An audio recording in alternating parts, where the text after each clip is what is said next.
Welcome back to another episode of Dreading, or if this is your first time here, welcome. Today we are hopefully going to be ending our coverage of the Sarah Boone case, which we've been discussing since September of 2022. This case has been one of the most interesting, as the pretrial antics left me pretty mystified at points. Based on that alone, we thought the trial would be a disaster, with Sarah forcing her legal counsel into strange corners and refusing to allow the prosecution to do their job. However, as you're about to see, that was not the case. I highly recommend watching any of the commentary-free trial coverage, and I will leave links in the description box down below to both Law and Crime and Court TV. If you prefer to watch live streams where commentary is given, I will also leave Emily D. Baker's coverage and The Lawyer You Know in the description box as well, as they both provide excellent expert commentary throughout. As always, if there is a case you would like to see us cover or a story you would like to bring more attention to, let me know by emailing me at dreading.official@gmail.com. Our inbox is always open, and we're constantly going through it, adding new topics to our list of stories to research. Please be mindful though, as we have thousands of suggestions, so it might take us a while to get to yours specifically. But our ultimate goal is to cover every case that is sent to us. I also want to say a quick thank you to the recent swell of support that you have all shown my channel, especially on Patreon. Our videos are often demonetized or copyright claimed on YouTube, meaning that any money earned goes to a third party. Sometimes these claims are fraudulent, but given that we often have to rely on other people's footage, there are times when these claims are completely justified. But because of the money we've earned via Patreon, we are able to continue to work full-time on these videos, and that would not be possible without you. So thank you. I also did want to confirm that I will be doing a Dreadsgiving or Thanks Dreading celebration at the end of the month, where I publish one video a day for the last week of November. So if there's a video you're dying to see on the channel, leave it in the comments down below. Also, let us know what name you prefer, because in our last video there was some debate. But with all of that said, let us begin.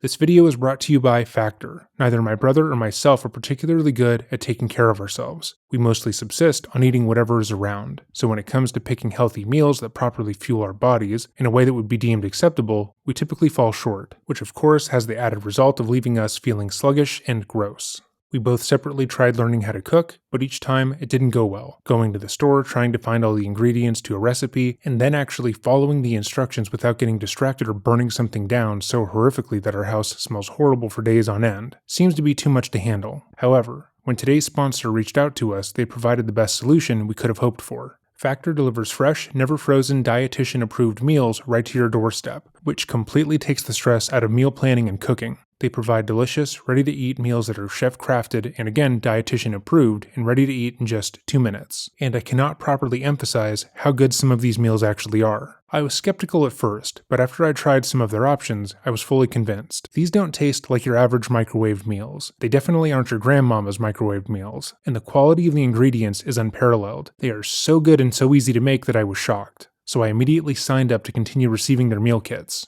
Factor allows you to choose from a weekly menu of 35 options, like Calorie Smart, Keto, Protein Plus, or Vegan or Veggie. You can also customize your meals with more than 60 add-ons every week, like breakfast, on-the-go lunch, snacks, and beverages, which help you stay fueled and feeling good all day long. If you're on a particular diet, Factor probably has a plan for you that can make hitting your goals a lot easier. Not only that, but if you're someone like myself who often has to travel to see family, I can pause my plan at any time. That way I'm not wasting food. Or if there is a week where I need more or less, I can easily adjust my order size. So, if you are interested in trying Factor, head to factor75.com or click the link below and use code 50dreading to get 50% off, plus free shipping on your first Factor box. That is code 50dreading at factor75.com to get 50% off plus free shipping on your first box. I can't recommend Factor more, and I can say that confidently, as currently it's the only food in my refrigerator. Thank you Factor for supporting the channel, and now let's get into the video.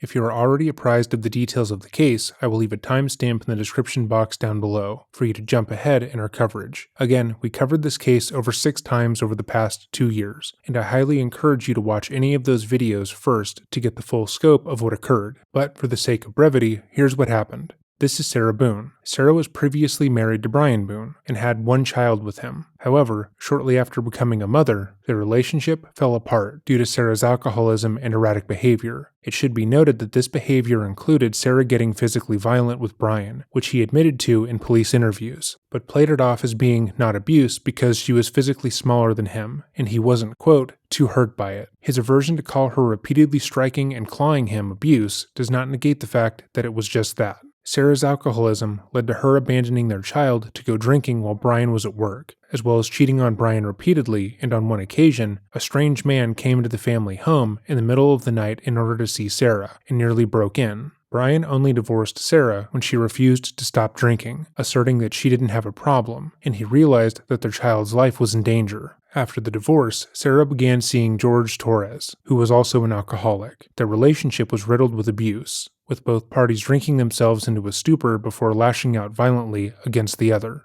Unlike Brian, George was nearly the same height and weight as Sarah, and they had no problem taking their anger out on each other. This abuse was witnessed by everyone in Sarah and George's lives, as the couple often fought in front of friends and family. Sarah's neighbors would recall hearing screaming matches between the couple at all hours of the night, and the police had been called on them repeatedly. Both parties were told by their loved ones to leave the other, that the relationship was abusive, but they would always find their way back to one another. On multiple circumstances, Sarah would call the cops on George, detailing the abuse he had put her through, and each time he would be arrested. But every time the following morning when she would sober up, she would make her way down to the jail and bail him out. Whenever George would be arrested, he would make a similar abuse claim against Sarah, stating that she had hit, kicked, and attacked him, so he was just defending himself. George was arrested 4 times for battery against Boone, and she would be arrested once, after officers validated his claims against her. But on February 23, 2020, their relationship would come to a horrific end. According to Sarah, George and her had been drinking that night, finishing off 1 bottle of wine from the night before and a second bottle for good measure. Despite being inebriated, they spent the majority of their night playing games and finishing a puzzle, not fighting in any way. She stated that after playing around for some time, they decided to play hide and seek, and George seemed keen on hiding in a suitcase that was randomly in the living room waiting to be donated. She laughed at the idea, and after he folded himself into the small bag, she zipped it up almost all the way, so he could continue to breathe. At first, the two laughed at the predicament, and after a bit of time, George began to get worried. The suitcase was tiny, he was cramped, and it stopped being fun for him. He asked Sarah to open the bag for him, telling her that it was hard for him to breathe.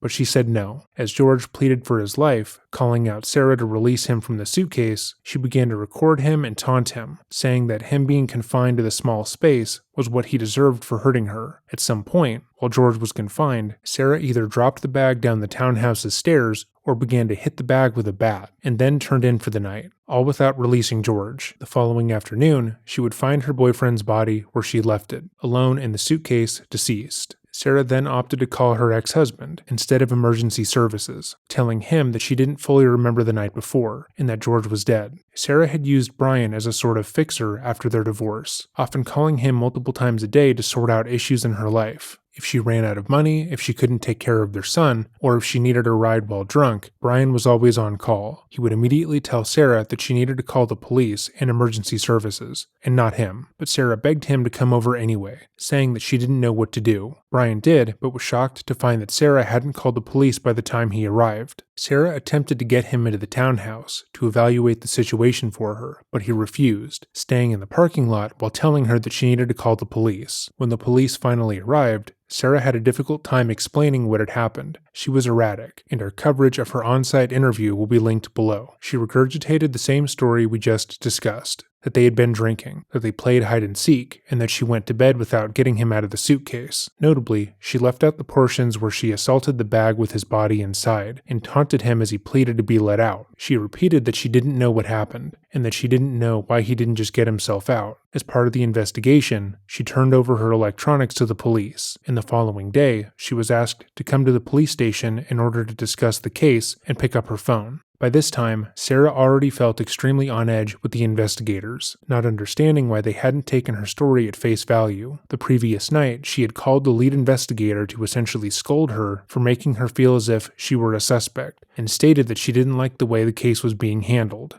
So when she was requested to come in, she informed them that she had a list of questions of her own that she needed them to answer. However, the conversation did not go the way she expected. Again, our coverage of the initial interview will also be left in the description box down below, but to respect your time, the interviewers had Sarah go over her story once more, before eventually revealing they had found this video on her phone.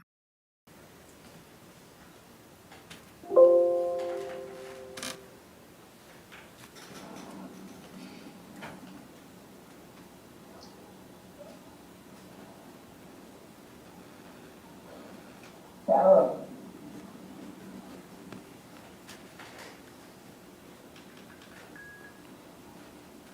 For everything you've done to me. Sarah. For everything you've done to me. Sarah. Fuck you. Sarah. Fuck you. Sarah. Stupid. Sarah. That's my name. Don't wear it on. Sarah. I can't fucking breathe, babe. Seriously. Yeah, that's when you do when you choke me, Sarah. Sarah.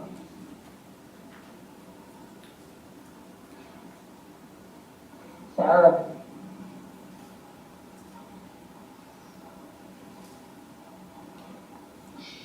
Sarah, I can't breathe, babe. That's on you. Sarah, I can't breathe. It's on you. Sarah.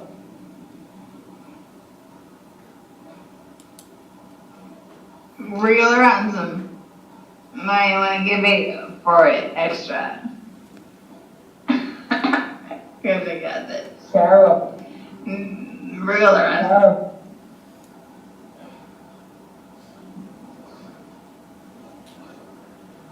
Sarah. Sarah, I can't breathe, babe. Oh. That's what I feel like when you ching on me. Sarah. Fuck you! Breathe, Sarah. Yeah. You should probably shut the fuck up. Shh. For the record, that was img_1062.mov, now publishing 1063, same respective file name.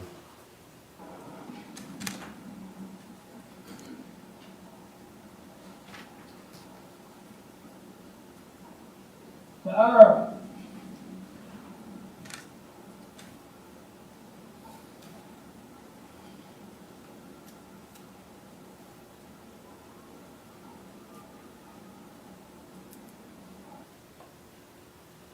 Sarah denied that she had done anything wrong, and immediately told the detectives that they were misunderstanding her, that they didn't know what they were talking about, and that they should be treating her better, given that she is a straight-A student and excelled at everything academic. She attempted to get them back on her side, to make them believe her, but they had heard enough. She was immediately taken into custody and charged with second-degree murder, given that she seemingly acted with depraved indifference while George was dying. Over the next 4 years, Sarah went through 8 lawyers, with each withdrawing due to her own behavior. Because her lawyers were public defenders, they were usually working on multiple different cases alongside Sarah's, and could not speak to her as often as she wanted, which was every day. When they wouldn't answer her every phone call, she would verbally assault them, leaving voicemails accusing them of being incompetent and unable to do their job. Notably, she also seemed absurdly angry that they wouldn't treat her like a lawyer, even though she was objectively not one. In most of their motions to withdraw to the court, each attorney would state that she would be better left to act as her own attorney, because no amount of care that they could provide would be enough for her. She would also be in the habit of writing to the courts every month or so, detailing how the case against her was unjust, how she was framed, and accusing the police, the prosecution, her court-appointed attorneys, and even the initial judge for the case of framing her in order to make money. She stated that they had sold the body cam footage and her interrogation footage to the media for millions of dollars, and that during the trial, she would properly showcase their corruption. She also claimed that no one knew what really happened the night George died,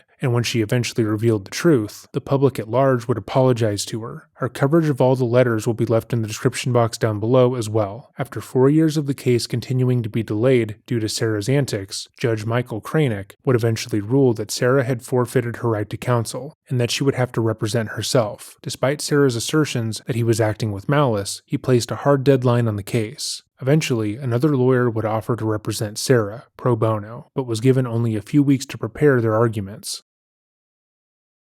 Despite arguing with her previous lawyers about using this defense, Sarah would relent and allow her final attorney, James Owen, to launder a battered woman syndrome argument to the court. According to the Office of Justice Program's website, a battered woman syndrome defense argues, quote, that a battered woman is virtually held hostage in a violent household by a man who isolates and terrorizes her, convincing her that if she leaves, he will track her down and kill her. The American Psychiatric Association conceptualizes BWS as the development of a set of personality attributes brought on by abuse that render the victim more able to survive in the relationship and less able to escape it. 3 components of BWS include behavior brought on by victimization, learned helplessness behavior, and self-destructive coping behavior. Because battered and non-battered women are not significantly different, expert testimony during a trial should focus on the impact of violence and the women's perception of threat. Unquote. Owens had Boone meet with psychologists and experts in order to substantiate this defense, but surprisingly, days before the trial was set to state, the prosecution approached Sarah with a deal. If she were to plead guilty to a lesser charge of manslaughter, they would reduce her potential sentence to just 15 years in prison, 7 years less than the minimum sentence for second-degree murder. This would include the time served, meaning she would only be in prison for 8 years at most. But Sarah rejected the deal outright. She believed that she could outmaneuver the case against her, that once the men and women of the jury heard what she had to say when she took the stand, that they would be on her side, and she would walk out of court a free woman and be able to take the justice system to task for what they had done to her. We can say that confidently, as she said as much in every one of her letters. Her defense rested entirely on her time on the stand, but before we delve into that, we need to discuss the key issues with her defense. The first issue is that so much of it relies on Sarah's testimony, and she had obviously lied throughout the course of the investigation. She lied to the 911 operator, she lied to the first responders, she lied to the lead detectives, both at the scene and in the interrogation the day after. And in the time she'd been in prison, she lied in her letters about various aspects of the case against her, as well as about her lawyer's behavior and her ex-husband. The prosecution would have very little trouble showcasing that Sarah was an untrustworthy individual based on that alone. In fact, based on the numerous lies she had told in the over 4 years she had been in prison, the prosecution could easily showcase that Sarah said whatever she thought would benefit her in the moment, even if those things contradict each other. Secondly, when Sarah spoke to the police in the interrogation, she had made no mention of using the suitcase as a way to stop George from harming her and actively downplayed the abuse. Instead, she repeated that his death had been unintentional because she didn't think he would be unable to get himself out. If she had used the suitcase to restrain her abuser and left him in there in order to feel safe, why hadn't she said as much when she was given the space to? In fact, in the interrogation, the interviewers put that narrative forward as part of their strategy, but even then, Sarah didn't change her story. She maintained that it had been an accident, that they had just been playing, and that she wasn't responsible. Another issue that the defense would no doubt run into is the fact that very few people would be able to believe that Sarah felt that her life was in any sort of danger in this scenario. Though it's objectively true that George had abused Sarah, their defense relies on the fact that while he was trapped in a suitcase pleading for his life, repeatedly stating that he couldn't breathe and begging Sarah to let him out, that she felt like she was in imminent danger. We've already played the video of him in his suitcase, and you heard her response to his pleas, mocking and belittling him. No rational person would believe that this is a voice of fear. Moreover, it would be exceedingly difficult to get a person to believe that she didn't intend for him to perish after leaving him in the bag for over 12 hours. Additionally, Sarah would change her story on the stand to state that she took measures to ensure that George was not able to leave the suitcase by both flipping it over and hitting the suitcase with a baseball bat. It would then be reasonable to assume that she knew he was going to die. But Sarah sincerely believed that when she took the stand, she would be able to easily hand-wave all these issues, that she was so compelling and charismatic that by the time she left the stand, the jury would retire and feel as if she'd been unfairly penalized. So let's see if she was successful.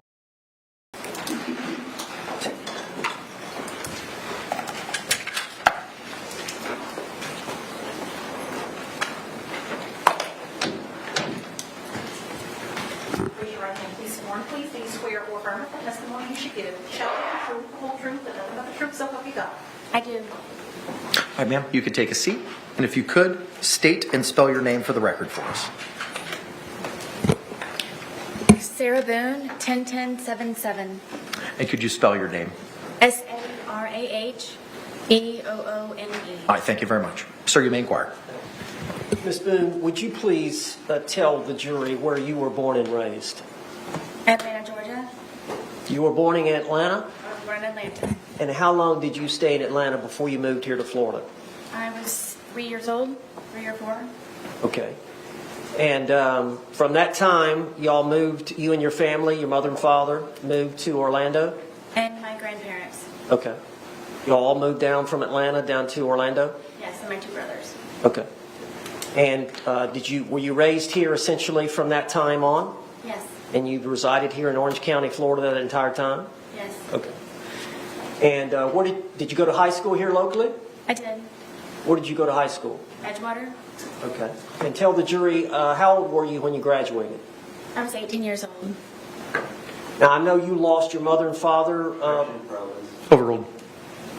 Pausing briefly, but let's assess what's been established so far. Sarah is being fairly direct in her answers, giving quick responses with an even tone. Notably, though, when she is asked what age she graduated from high school, she takes a moment to stare at the jury, as if graduating at the age of 18 is uncommon or worthy of praise. As a reminder for those who have not watched her interrogation or read her letters to the court, despite her age and being multiple decades outside of her high school career, Sarah would boast about her time in school, as if it were relevant to her life today. She would talk about her high GPA, how she got all A's, and how she was very impressive as a student. Sarah seemed to believe her high school accomplishments were more important than the things she had done recently, like abandoning her son repeatedly due to her alcoholism. Based on her behavior and tone, she doesn't appear nervous for the questioning, which is in line with her previous statements. Despite the large hurdles she will have to overcome in her time on the stand, she feels confident that she will be able to talk her way out of the situation. In our previous coverage of Sarah, we've discussed how her confidence borders on delusion, given that she has never been successful as far as we have seen.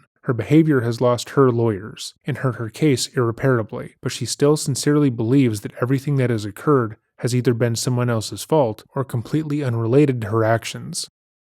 I know you lost your mother and father in your teens and in your 20s. Is that true?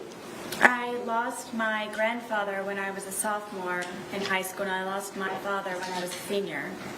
And then my mother passed away a few years after that, and then my grandmother passed away after my mother died.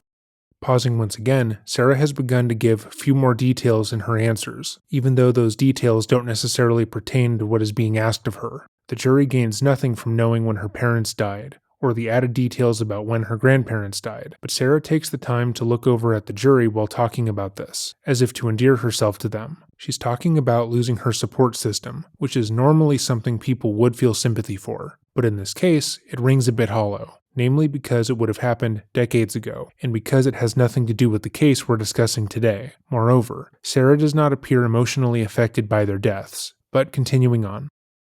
All right, so you were in your 20s when all that was going on? Yes. Okay. And then at some point in your 20s, you met Brian Boone? I did, yes. All right. And how long did y'all date before you married?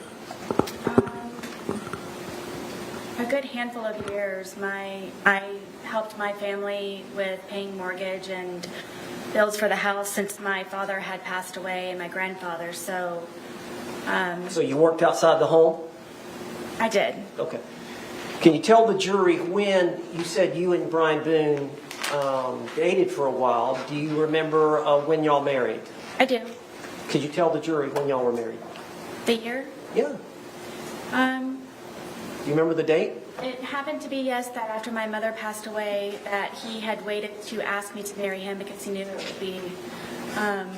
Objection, not responsive. Sustained. Just answer the question if you can, Miss Boone. Are you a little bit nervous? A little bit. Okay. Well, just tell the jury if you remember the date that you and Brian Boone married. Some of the audio is a bit hard to hear, but the objection was that Sarah was being unresponsive, and she has begun to discuss why Brian had waited to propose to her. In our coverage of other cases where a subject has taken the stand in their own defense, we always notate how they respond to objections, particularly objections that are sustained. When the prosecution objected earlier, it was overruled, and Sarah looked at the judge before smirking a bit at the prosecuting attorney. The response was small and seemed a bit smug. However, here, when the objection is made, Sarah's eyes snap over to the prosecution in an annoyed death stare. Though her own attorney gives her an out as to why her answer wasn't responsive, Sarah has shown time and time again that she doesn't respond well to being interrupted, or talked over, or being told that she's doing something wrong. August 21st, 2004. Okay. And had y'all lived with each other for a short time before that? Short time. Yes. Okay, after you married, how long was it before y'all had any children? Gosh, 6 years? Okay. And y'all have one son. Yes. What's his name? Lucas. And how old is Lucas now? Lucas will be 14 years old on the 28th. 28th of this month? Yes. Okay.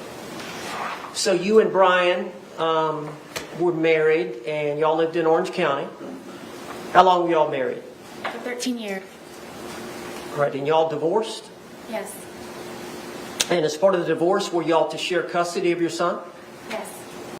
They were supposed to share custody, but due to Sarah's drinking, she would often call Brian and state that she couldn't take him during her scheduled visits, or she would have him pick their son up early. Brian would relay to the detectives that he was more or less on call whenever Sarah was taking care of Lucas, because she rarely got through her time with him without endangering his life.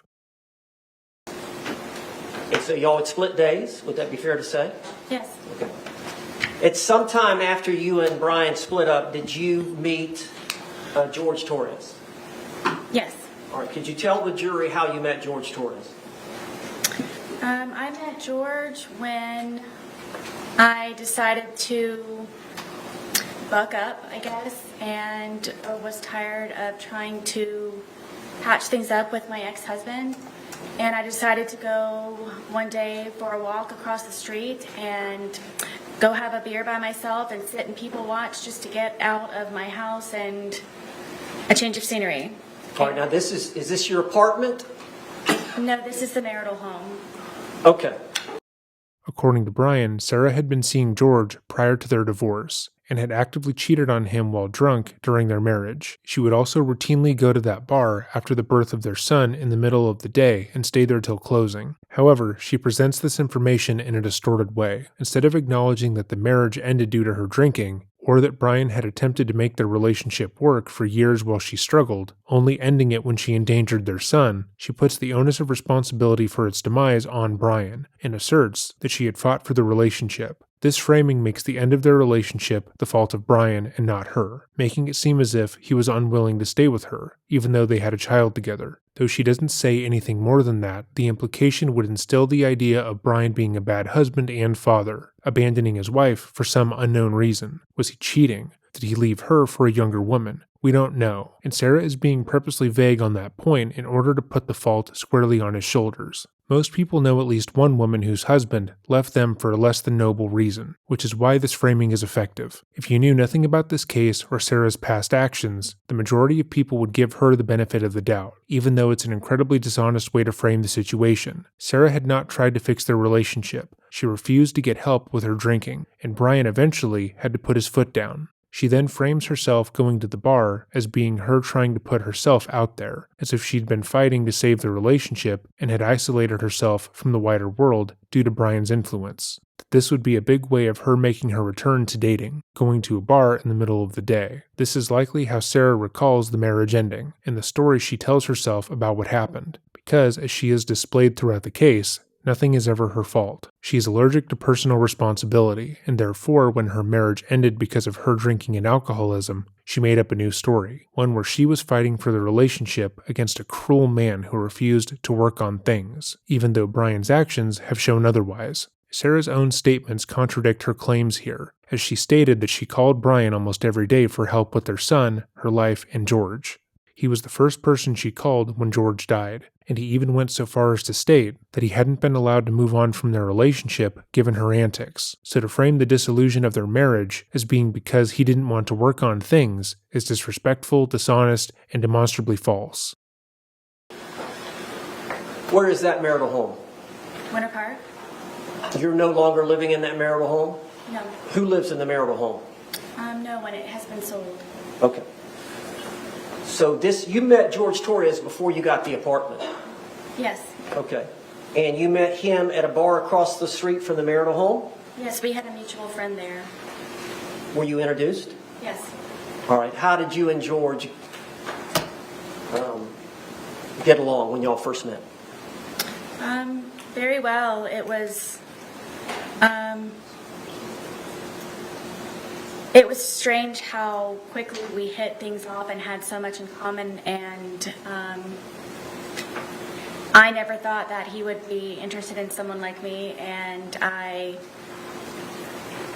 just couldn't believe that he was actually interested in me and said a lot of nice things, and 1 hour ended up being 4 hours from when we had first met, and then we would always have something to talk about. Why couldn't you believe that he would be interested in you?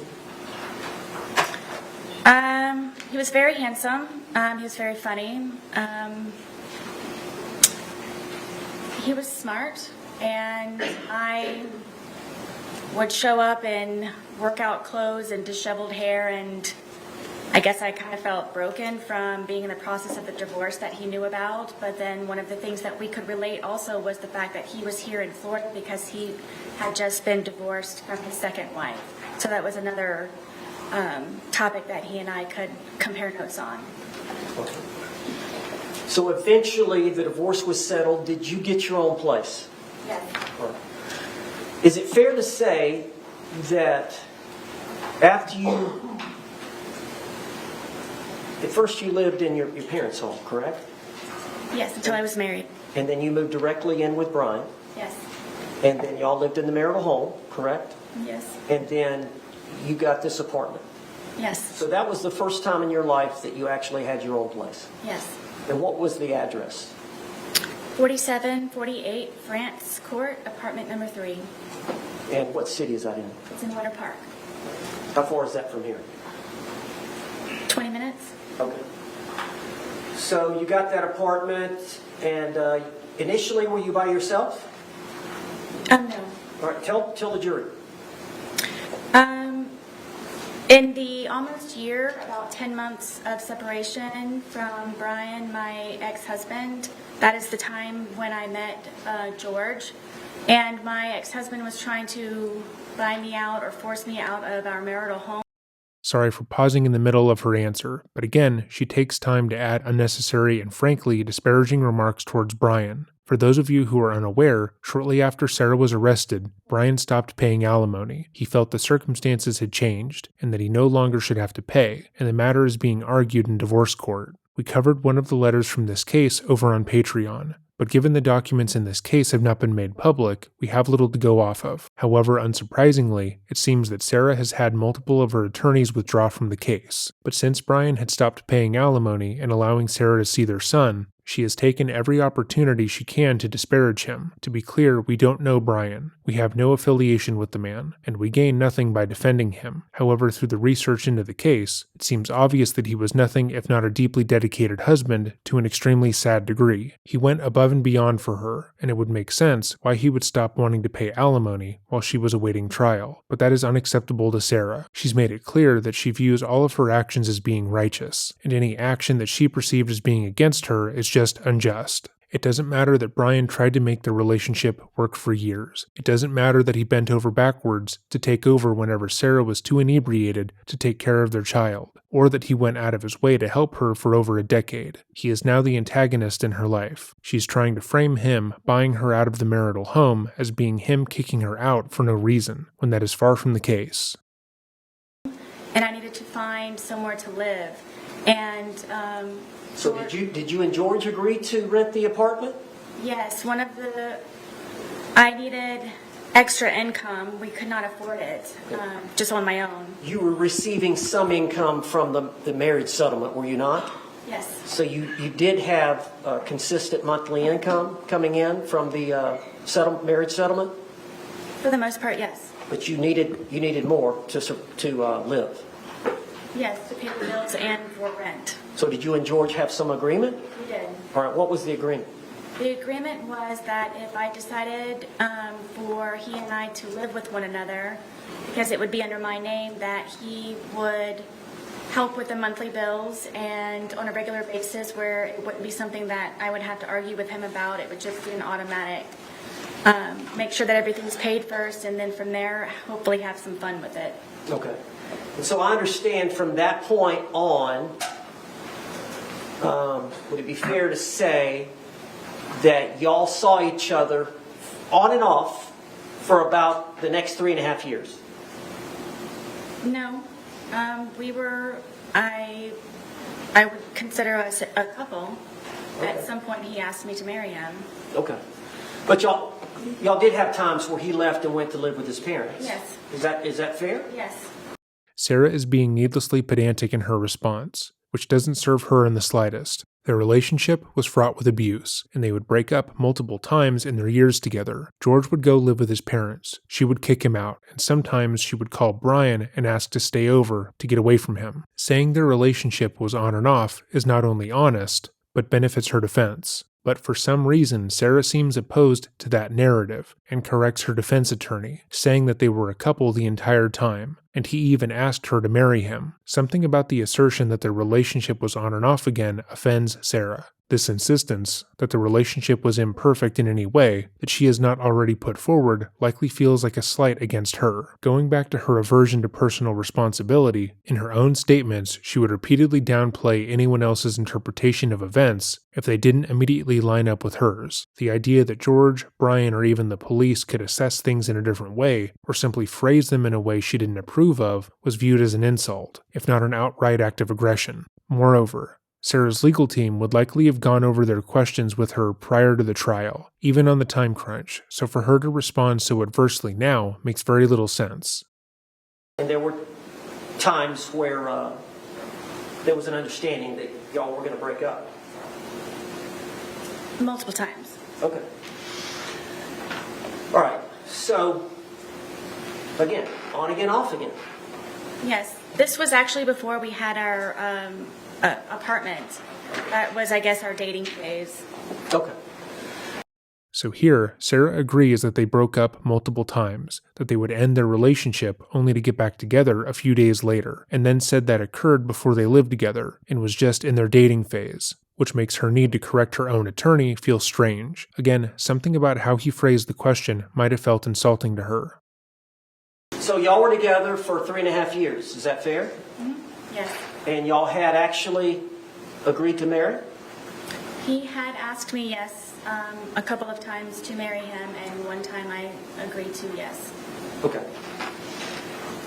Now, I want to get directly to the date of this event so that the jury can hear your testimony. All right. So tell us, I believe the date is February the 23rd of 2020. Explain to the jury that whole day, from the time y'all got up, the whole thing.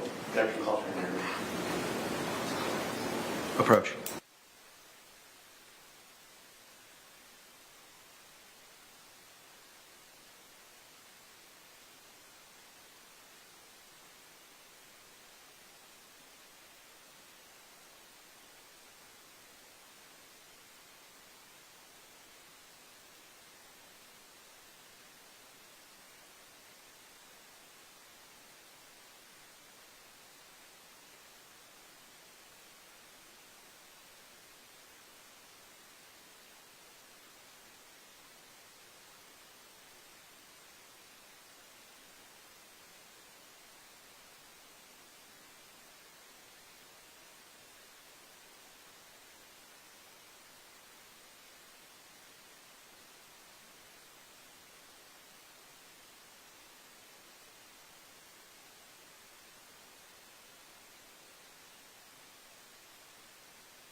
While the lawyers are arguing and Sarah waits on the stand, she repeatedly smiles and smirks at those watching the court. She's acting as if she's doing a terrific job, or as if the state's case against her is weak, neither of which is true, which is why the case is so compelling. The details of the case are cut and dry. Sarah was drunk, she locked her boyfriend in a suitcase, and he died. She claimed it was accidental, but there is a video on her phone goading him as he pleads for his life. But even if that video wasn't there, she would still be responsible for his death, based solely on her version of events. and yet she believes that she will walk out of the trial a free woman, that she is destroying the prosecution every time she opens her mouth, and that everyone watching is on her side. Obviously, that's not the case, but the fact that she so firmly believes it makes her fascinating to watch. Objection's overruled for now. Now, Ms. Boone, let's just, instead of one long speech, let me break you up over the course of the day. So, do you remember the date of February 23rd, 2020? Yes. Do you remember getting up? Yes. All right, just tell the jury about that morning.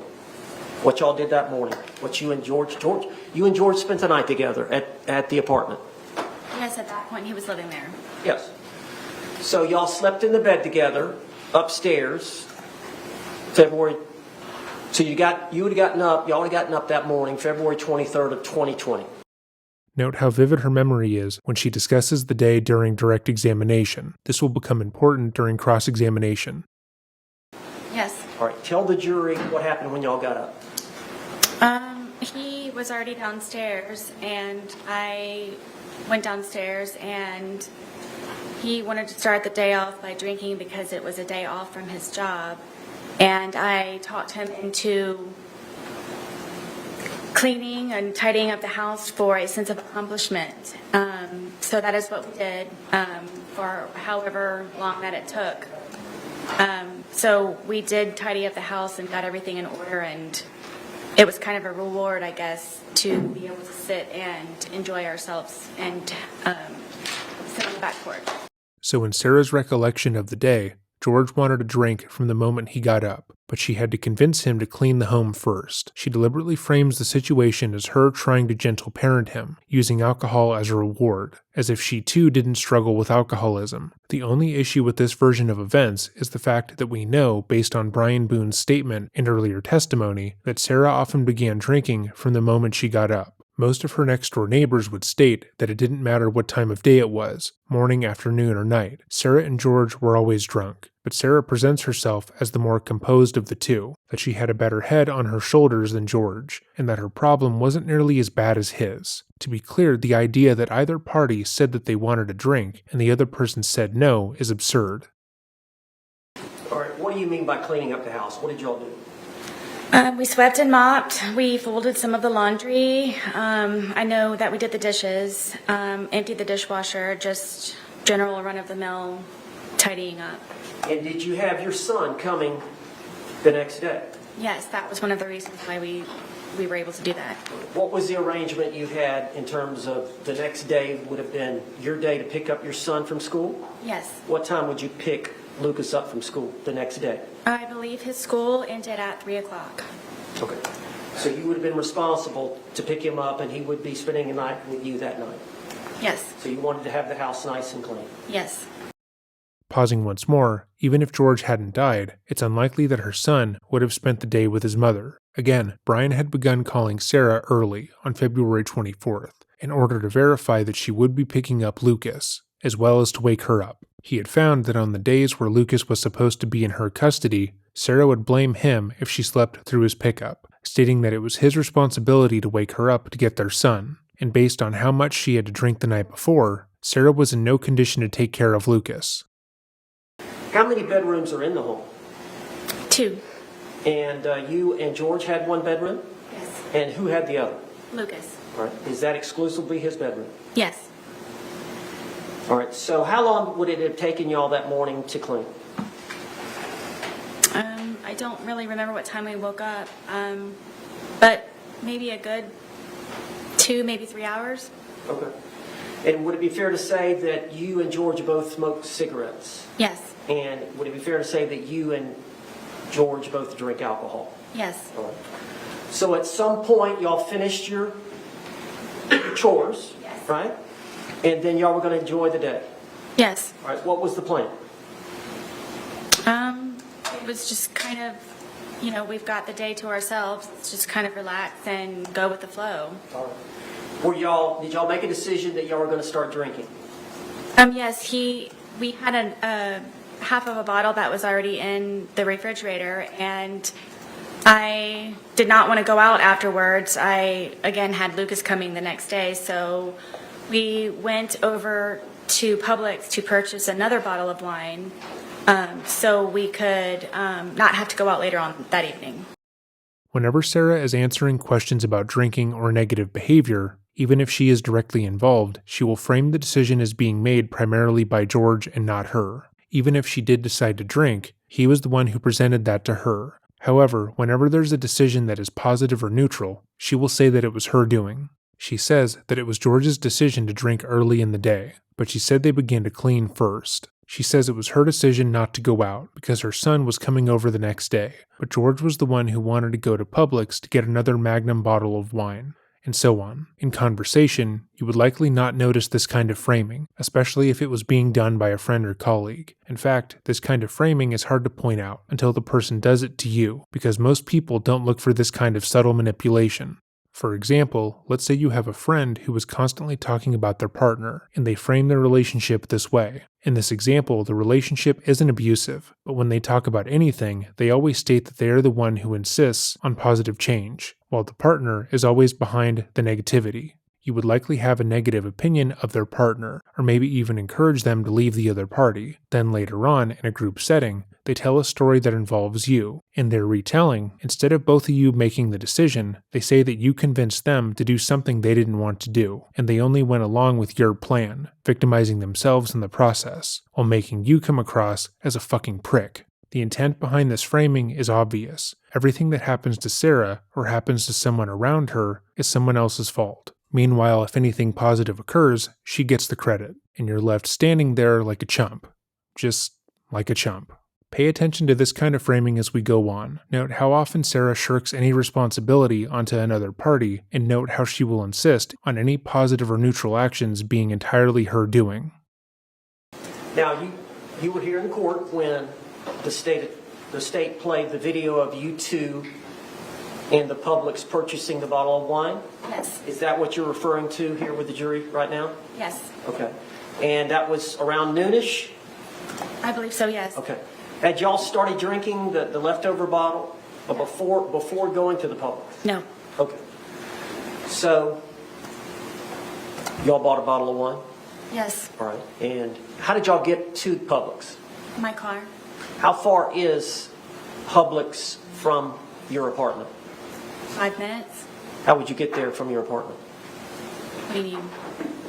Did you have to go across any major highways, or is it right there?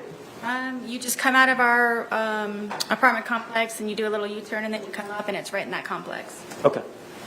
But it's easier to drive than to walk? Yes. Okay. Now, I know that sometimes y'all would simply need cigarettes and it was in walking distance. Can you tell the jury about that? Yes, there was a AutoZone convenience store with, in the same, I guess, parking lot of our townhome, our complex, and it was just a straight shot from our apartment to a back gate, and you could get right into the convenience store from right there. Okay.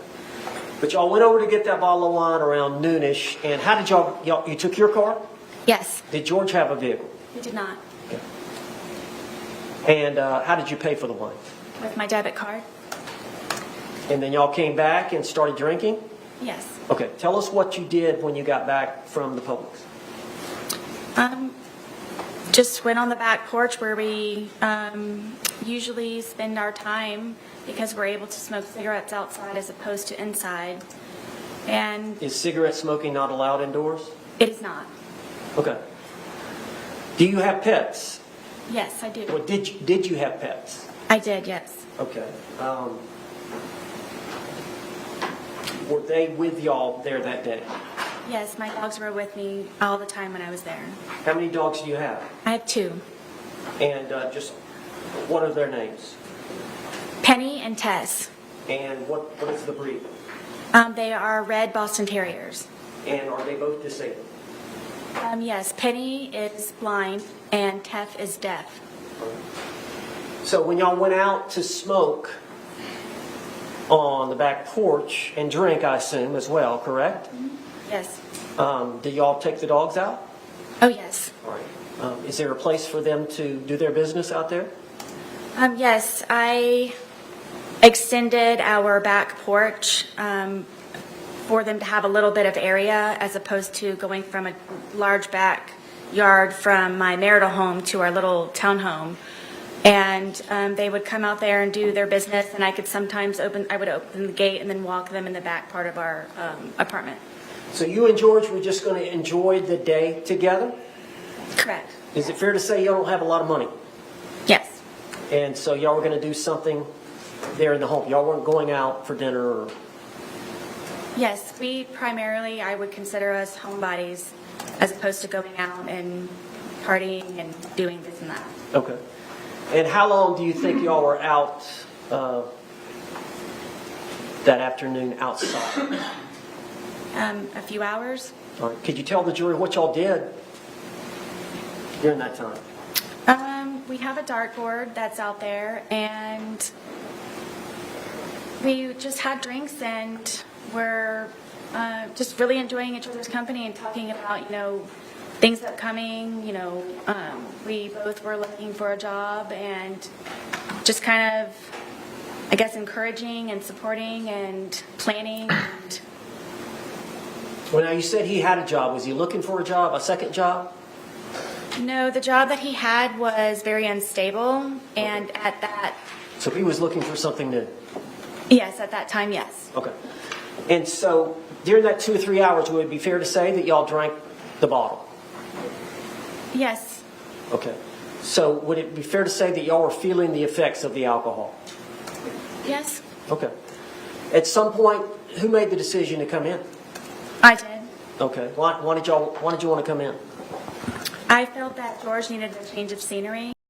Sarah talks about George like he's a dog. Like when they were to go outside drinking, that was his outside time, and she needed to corral him afterwards. Going in and out of the home while drinking doesn't necessarily need an explanation. She could have easily said that it got too warm, that the sun was too bright and hitting her patio, or simply said she wanted to go inside because she wanted to be in the air conditioning. But she doesn't do that. Instead, she says that she thought George needed a change of scenery, as if being left outside for too long would hurt him in some way. But they had drunk through an entire magnum bottle of wine in this time, which was double the amount of a normal bottle. Both parties were small, and at no point did she say that they ate during the day, meaning that they were wasted. But she has no problem recalling with complete clarity what she thought and felt during this time. Again, this is important to remember as we go along.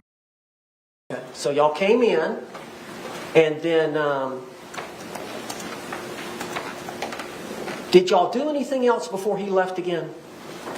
Were y'all doing anything? I know y'all did some arts and crafts. What did y'all do? At some point, he went to get another bottle at Publix. Yes, I believe it was after it was right before I believe that we had gone inside, because he called his daughters. I was trying to encourage him to call his family. So now Sarah is taking credit for any potentially positive action that George has taken in his final days of life. When we pointed out her habit of shirking any responsibility when it came to their negative behaviors and taking all of the credit for any positive actions, that was limited to the things they had done as a couple. They had both been drinking, but only at George's insistence. They had both cleaned the home, but only at hers, and so on. But now, actions that he took that also had a positive connotation are credited to her, even if she likely had nothing to do with them. To be clear, George's family did not and still do not like Sarah. Every member of his family had encouraged him to end their relationship, citing that they abused each other and that Sarah had brought out the worst in him. Sarah knew his family didn't like her, and even went so far as to claim that she was afraid of his family, because she thought they would have her killed while in jail. There is no evidence that she had ever encouraged him to contact his family, or tried to bridge any gap with his family members, because she saw them as being against their relationship. Her asserting that he only called his daughters at her request is likely untrue, but she cannot help but take credit for any positive thing he could have done. Okay, now where are his daughters? His two daughters are located in Pennsylvania. And what are their names? Anna and Destiny. And how old are they? I believe that Anna is in her 30s, and Destiny may be in her early 20s. All right. Does he have any more children? Yes, he has a son. And where does his son? He is in Pennsylvania also. Okay. So part of that afternoon is y'all came in to call relatives, call family. No, I had him call outside, just trying to, I guess, boost the mood. And the first daughter didn't answer, and I don't remember the reason I didn't speak to the second one. I believe he did. It was just for a moment. All right, now whose phone we are using? My phone. All right. And is that common for y'all to use that, for y'all to share that phone? It was because George said that he didn't have a phone, so it would either be lost or given to him by his mother. So I didn't know he had a cell phone, so we would use my phone. So it was primarily your phone? Again, the way she talks about George is fairly dehumanizing. She sounds like a person talking about their pet. If she had simply said that she wanted to just go inside, or that she didn't remember exactly why they went inside, that would at least feel like she respected George a bit more than this. Yes. Okay. And you took a lot of photographs that were on that phone? Yes. Videotapes? Yes. Text messages? Yes. Phone call? Yes. He and I both on the phone calls. So he would use it as well? Yes. And that phone, is that the one that was seized in this case? Yes. All right, so y'all called his daughters, and then during that phone call period, did y'all also call his brother? Yes. Okay, and which brother was that? John. All right, now, how many brothers and sisters does George have? I'm going to list them if that's okay. Okay.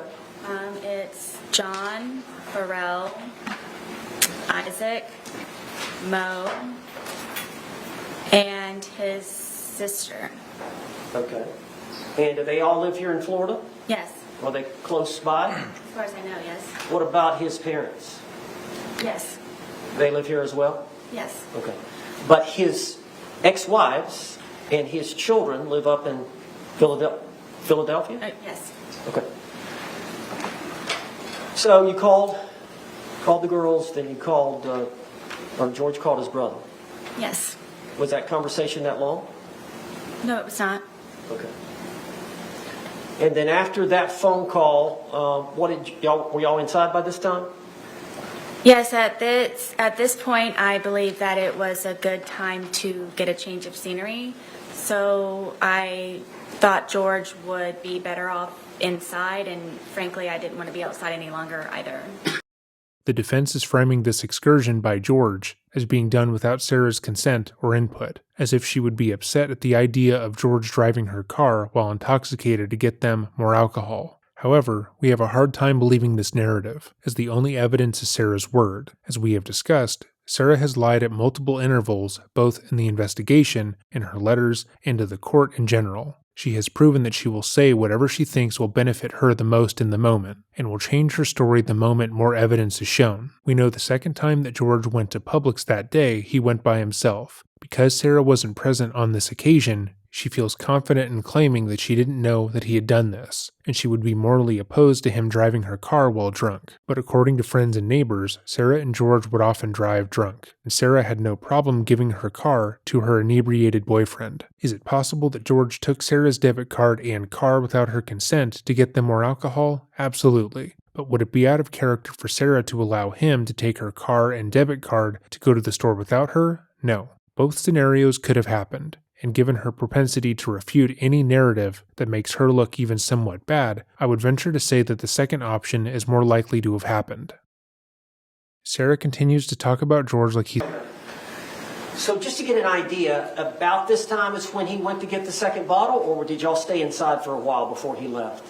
No, from what I recall, it was, I thought the day was over, and it was going to be, get ready for the evening, for the day, what do you want for dinner, do you have an extra load of laundry that you need to throw in, kind of thing, and that was my understanding, and he said, This was about 5-ish or something? I don't remember the time. Okay. At some point during that time period, did George go to Publix again? Yes, I thought he was going to be walking to the convenience store, but apparently when he returned, he had gone across the street with my car and my debit card to buy another bottle of wine What was your understanding of where he was going? to the convenience store, walking, For what? cigarettes. Okay.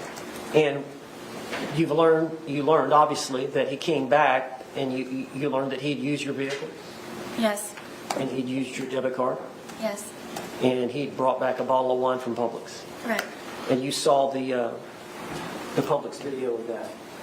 Yes, He's a dog or a child that needs constant attention, even though he's a grown man. Also, she refers to the activities that they did together as being thoughtful acts done by her in order to keep him somewhat occupied, despite the fact that they were doing these activities together. This is highly abnormal and shows how far above him she believes herself to be. Put yourself in her shoes. You're talking about the night you spent with your boyfriend or girlfriend, where you drank outside for a few hours, talking about your future and getting new jobs. Then went inside to do some puzzles and art. Would you frame it as a nice night spent together enjoying each other's company, or would you take every instance to demean your partner and present each activity as being done in order to engage the other person, as if they were too stupid to entertain themselves? A significant amount of defense relies on Sarah's assertions that she loved George, despite the abuse. But her continued habit of disparaging him at every chance she gets does not help that claim in the slightest. She comes across as mean and controlling, domineering and aggressive, and believing as if he was too stupid to do anything positive for himself, which is not how you would want to approach their defense for murder.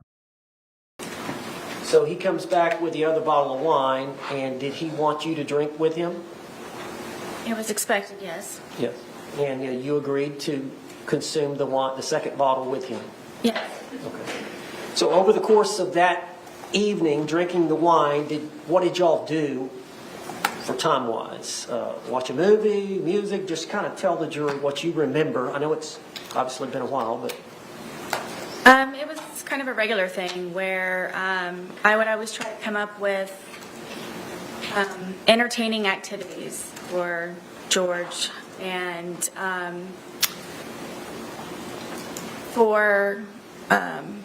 I bought a puzzle. We started off at one point doing a smaller puzzle, and then we did that very quickly, so then I purchased a larger puzzle, and I believe it was 1,000 pieces. So I thought to get his mind off of things and to focus on something, it would be smart for us to do the puzzle. So for however long that took, we finished the puzzle. So that was one. Every piece was finished, or was it? Every piece was finished. It was strange that we couldn't find one piece, and we thought it was funny that it was in the perfect place on there. But yes, every one but one piece. All right, after the puzzle, what did y'all do? I decided to continue to maintain and focus him, and I have a bunch of paints that I used of my son's that his grandmother bought him. It's a very big art wooden box, and it's got pastels, pencils, paint, any kind of whatever. And he and I were very much into art, and with this resource, it got him very interested in being more creative. Again, everything that George was good at, anything he achieved, is actually her achievement. He was only good at art because she encouraged him. He was only talented because she brought it out of him. I don't think I have to point out how demeaning that actually is. How long have you been into art? Ever since I can remember. As a child, You like to draw? I like to do anything artistic. Okay. And I know, we saw some of the pictures of your apartment, but it looks like there was pictures and artwork up. Is that all your work and George's work? The majority of it, yes, are belongings from my home, and then also some of George's, yes, on the wall. Was he pretty good at art as well? Yes, All right, so you both enjoyed doing that. very much. So y'all got out Lucas's art set. What did y'all do with that? We were just, I guess, doodling, whatever. I would always tell him that everything that you make is a masterpiece. So just let loose and just let it go. And we would just paint and drink. Paint and drink, yes, and listen to music sometimes, and yes. She asserts that the music George listened to was something she doesn't like. Her attorney didn't ask her that. That wasn't a necessary addition that added more to her story. It was just an aside that she put in there because she couldn't help herself. Sarah is trying to insist that she loved George, that she loved him in spite of the horrific things that he did to her, and she didn't mean to kill him. But she cannot help but take every possible opportunity to describe the things she didn't like about him. Even if he listened to horrible music, what does saying that out loud actually do to help the jury determine that you are innocent of any wrongdoing? Absolutely nothing. Now, with the dogs, did y'all get the dogs involved? Oh, yes, my dogs follow me everywhere, yes. Was there some dancing going on with the dogs? Yes, after we had completed the puzzle and I guess were painted out, I thought that it might be a good point for us to maybe listen to some music.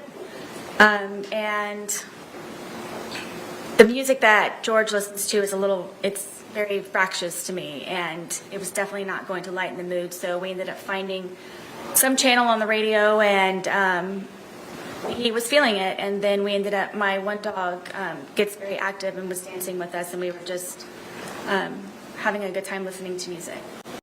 Again, this kind of sliding works in conversation with friends and family because it's subtle. She isn't saying she hates everything he says and does. In fact, she takes on a positive tone when she says she doesn't like his music because she talks about them dancing with her dogs. But the general takeaway is that the thing he likes is bad, and that it's something that she needs to fix. However, Sarah is on the stand. She is accused of murdering her partner, and is contending with a video of her mocking the deceased while he lays dying. Slighting him in every instance she has only serves to make her look callous, and make the crime look less like an accident. And I guess it's getting pretty late in the evening. Yes. Anything else I've missed? I don't believe so. All right. So tell us where y'all ended up before you started the game of hide and seek. We were there. I couldn't think of anything else possibly that I had to continue entertainment. But I remember sitting at the end of the couch and him sitting in one of my son's chairs that was in the living room, and just kind of doing this. Like, what are we going to do now? Like, I very much would like to go to sleep. Had y'all finished off the that bottle that he had bought? I don't remember, to be honest with you. Bless you. Would it be fair to say that as the day wore on, the more y'all consumed? Yes. And would it be fair to say that as the day wore on, the more you consumed, the more effects you felt from the alcohol? Of course, yes. Oh, both of you? Yes. Okay. So you would agree, would you not, that at the time y'all were trying to figure out something to do and you put your head down on the couch, that would it be fair to say that y'all were intoxicated? Yes. Tell the jury what happened. At one point, I guess he knew that I couldn't come up with anything else, tapped me on my knee and said, "You're it." So from there, I ran up the stairs and hid into our shower, just waiting for him to find me so we could hopefully go to sleep soon at some point. And Sarah describes finishing their arts and crafts, being bored and wanting to go to sleep, but does so as if she has to stay awake to continue to entertain George, like she was being held hostage by her boyfriend and forced to stay awake, despite wanting to go to sleep. She also claims that George was the one to start the game of hide and seek, and she merely went along to appease him in the hopes of going to bed. And while there is no negative connotation about two adults playing a children's game, I personally believe she is framing the game this way because she has seen some of the more aggressive comments made about her initial story online. In the comment section of every video talking about this case, and any forum discussing it online, a certain group of people take umbrage with the idea that George and Herb played hide and seek. They call Sarah stupid for either playing the game or for thinking that the excuse makes sense. She is aware of the public's opinion, based on the contents of her letters, but she can't change her story now. Instead, she can insist that it was George who wanted to play the game, and she simply went along with it. So don't worry, people who thought her playing hide and seek was stupid. She also thinks it was stupid because it was George's fault. Is it a tub or just a walk-in? It's a tub, but it's in the master bedroom, and you have to go all the way upstairs, you have to go in the bedroom, and then you have to go into the bathroom part, and then there's the shower part. So did you lay down in the tub? At one point, yes, I was. Okay. So you were hiding? I was trying, Okay. And did you believe that he was going to come try to find you? yes, Did you wait? yes, for quite some time. All right. Then what did you decide to do? That I decided that I need to go to sleep. I'm picking my son up the next day, and we need to start wrapping up the evening. And I went downstairs to find where he was. And what, I think the jury has seen pictures of your, would you call it an apartment or It's considered a townhome. a townhome? So you walk down the stairs, right? Mm-hmm. And at the bottom of the stairs is a bookshelf here? Yes, at the very end of it, yes. Okay. So you walk down the stairs and you turn and look in the living room. What did you see? I don't even think I made it all the way down the stairwell because I was just looking for him as soon as I could to hopefully go upstairs as soon as we could. And I looked over and I saw him settling himself in the suitcase. All right. Tell us about the suitcase. How long? Is it an older suitcase? Yes, Whose suitcase was it? this is George's suitcase. All right. And did he use it for traveling back and forth to Philly? Yes, I had recently taken him on a trip to go see his children in Pennsylvania, who he hasn't seen in years, and we took that with us. And because of how dilapidated it was, how broken it was, in the end, after that trip, we decided that we would donate it.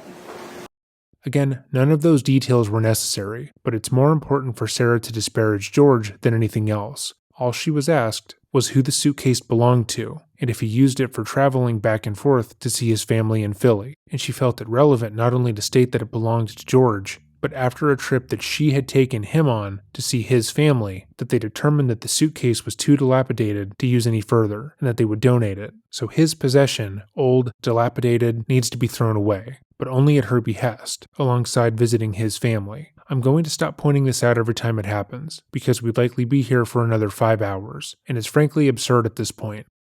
All right. And I understand y'all kept the suitcase upstairs.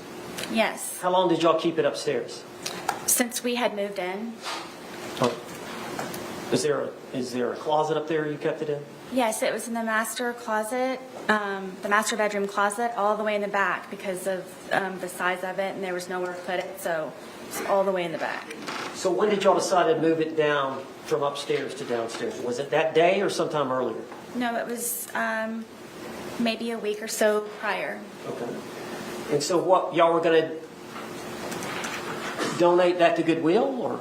Yes, we were going to do, I guess, a spring cleaning. Anyone who has children understands that they grow quickly, and there was a lot of clothes that I needed to go through of my sons, and then also from George and I moving in and just kind of putting everything in there, at one point where we just needed to actually go through it and organize it and get things more in order. So is that the reason it was downstairs? You were going to donate it and a bunch of things that you were going to put inside of it? Correct, yes. Okay. So it had been down there a week, so it was already down there? Yes, George brought it down. Okay. So you said that you got down there, you're looking for him, you see him settling into the suitcase. Yes. What did you do? In my head, I said, oh man, we're obviously not going to be going to sleep anytime soon. And I walked over, and he was trying to get himself flat, so I couldn't tell that he was in there. And then Now let me stop you there. The suitcase, is it the suitcase over here in the yes, box? You've seen it, you saw it. yes, It's a pretty big suitcase. yes. How big is George? George was my height, and How tall are you? I'm 5'3". Okay. And how much did George weigh? I thought it was 100 pounds. Okay. And how much did you weigh? I was 98 pounds. All right. Do you agree you put on some weight? Since I've been incarcerated, yes. Well, at the time, though, y'all were pretty skinny. Yes. So from the pictures, it looks like y'all are both pretty thin. Yes. All right, so because of his thinness, is that how, and he's a small man. Yes. Okay, so he was able to get in the suitcase on his own. Yes. Did he willingly get in the suitcase? He was already in there. Okay, when you got up to him, did he see you? Yes. All right, tell us what happened. I mean, I zipped him up. We thought it was funny, and we're joking about how he was, I guess, small enough to fit inside of the suitcase. All right, so what happened then? From there, it was just, we were laughing about it, and it was just strange that he was small enough to fit in there, and then I kind of moved it around a little bit with him in the suitcase still. It was still funny that he was still in the suitcase. Just, I think he and I were just kind of couldn't believe that he could fit in the suitcase. Did you eventually close the top? Yes, in order for, well, the top was already closed. As he was settling himself in there, that's how I knew he was in there, was because the top was kind of flopping a little bit. So he had got in there to hide, and he pulled the top Yes. on top of it. But you could tell he was in there. Yes. You saw him right away. Yes. All right. So at some point, did you zip him up? Yes. While Sarah isn't overly expressive, her tone indicates clear frustration with her attorney because he is asking her the same question in different ways. It's likely he's trying to find a rhythm in his questioning, or simply that he is stalling while he finds his place. But the edge she added to her tone is not helpful. Her ultimate goal is to walk away from this case a free woman. In order to do that, she has to prove that the way she acted in the recording of George being trapped in the suitcase is antithetical to her personality, and that she was acting in self-defense despite the circumstances. Her agitation is counterintuitive to that. And what was he saying or doing when you were zipping him up? We just thought it was funny. Were you both laughing? Yes. And so you zipped him up. Were y'all still laughing once you zipped him up? Yes. Okay. Tell the jury what happened then. From there, I moved the suitcase around a couple of times, just kind of on the wheels, and moved it around. And at that point, it was funny. We were joking and laughing about it. All right, now eventually, did you go sit down on the couch and get your phone? Yes. I missed something? Well, the suitcase had, for me moving it around, was flopped over. So while it was like that, I thought at that point I had a moment to, I guess, take the time to talk to him while I guess he was not able to get out for a moment. So you flipped it. You got it on the top, right? Yeah. He gets in, but at some point you flip it over so the zipper is on the bottom. Well, it was just kind of how I was moving it around, and it ended up kind of flopping, so. But it was upside down. Yes. So after you did that, what did you do? That's when I went over and decided to videotape to just see the, I guess, the jest in it, for him to understand that right now I feel safe, and right now I have the ability to actually speak to you in a manner that normally I would not have the ability to do. So Sarah is arguing that the video that she took of George, where he is pleading for air, was done directly after they had been laughing and joking about how funny it was that he was in the suitcase, and that she took the video so he could see the, quote, jest in it, unquote. But we watched the video earlier. Did it seem as if she were joking, or anything she said was in jest? When he told her that he couldn't breathe, did it seem like he was in the position to hear her complaints about their relationship and understand where she was coming from? Did it seem like she was trying to get him to hear her and empathize with how much pain he had inflicted onto her during their time together? Because that's obviously not what was happening, especially if they had just been laughing moments before. The anger that Sarah had showcased in that video was palpable. She was expressing deep hurt and malice towards George, because he had cheated on her and put his hands on her. To try and recontextualize that video as her sincerely trying to express her frustration so he can understand where she's coming from is just dishonest, and treats the viewing public and the jury like they're idiots. Moreover, Sarah was drunk when she took the video, so it's highly unlikely that her actions were as thought through as she is putting forward. Most people act stupidly when they're drunk, so the very idea that she put the suitcase down and determined that she is now in a position to explain her thoughts and feelings to George is frankly unbelievable. And you were intoxicated, Yes. and you would agree that you said some things you should not have, Yes. right? But you realized he could not get out and get at you. Is that fair? At that moment, yes. So it goes on for about 10 minutes. Yes. You heard it here today, did you not? Yes. You heard his voice as he was speaking from the suitcase. Yes. That was his voice on the video and audio. Yes. And you heard your voice on the video and audio.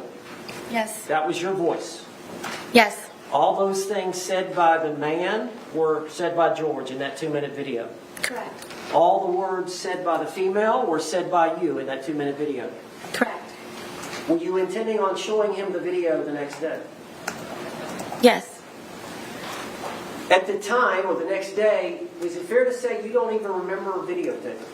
I do not. So, from what you can tell from watching it, did that refresh your memory about that event? It did.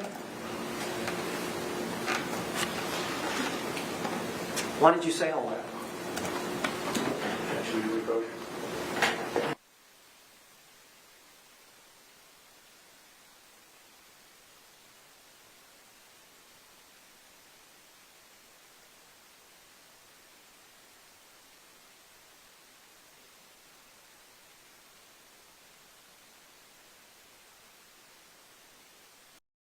We fast forwarded through the portion of the footage where the lawyers are arguing, but didn't take the footage out, as Sarah's reactions are telling. She continues to smile and smirk, and seems genuinely pleased with the way her time on the stand is going, despite the fact that she isn't doing a very good job. She has demeaned the man she killed at every instance. She has insisted that she was basically the only good thing in his life, and that he would be nothing without her, and she's done nothing to directly validate her defense's argument. Instead, she has insulted the jury's intelligence by trying to assert that the direct evidence of her malice at George was simply her trying to tell him how she felt in the hopes that he would change his behavior. She is also putting forth the argument that she sincerely didn't remember that she had taken the video, mocking George as he pleaded for his life, prior to being shown the video by police. And that's why she lied to the investigators. It's not that she thought there was no direct evidence that she had knowingly left George to die, laughing at him while he struggled to breathe. It's because she couldn't remember that portion of the night, despite having a perfectly lucid memory directly before and after. She only blacked out during the portion where there is direct evidence that she was behind the heinous actions. Everything that she has said or done prior to this moment has been pushed off onto someone else. Her divorce didn't occur because she was an alcoholic and endangered her son on multiple occasions. It happened because Brian was no longer willing to fight for their marriage. She didn't meet George at a bar in the middle of the day during her marriage because she has a drinking problem. She met him at a bar because she was trying to put herself out there after the divorce and so on. But now there is direct, undeniable evidence that she did do something wrong, and she claims that it's not her fault that she lied about her actions, because she sincerely didn't remember them. Nothing is ever her fault, unless it is, but even then it's not that bad, and she did virtually nothing wrong anyways. But continuing on. Mr. Owens, you may proceed.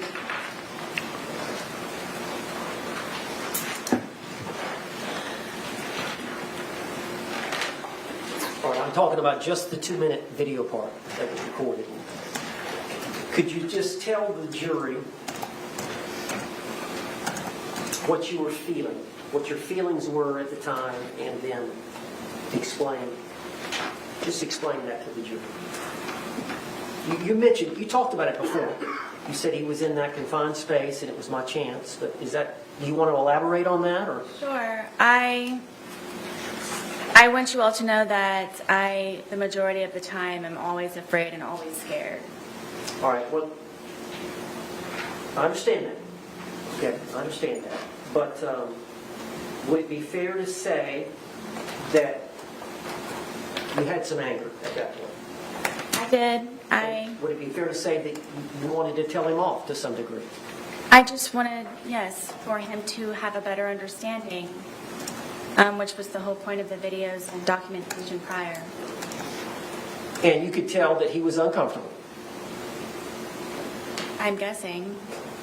And did you want him to feel some uncomfort?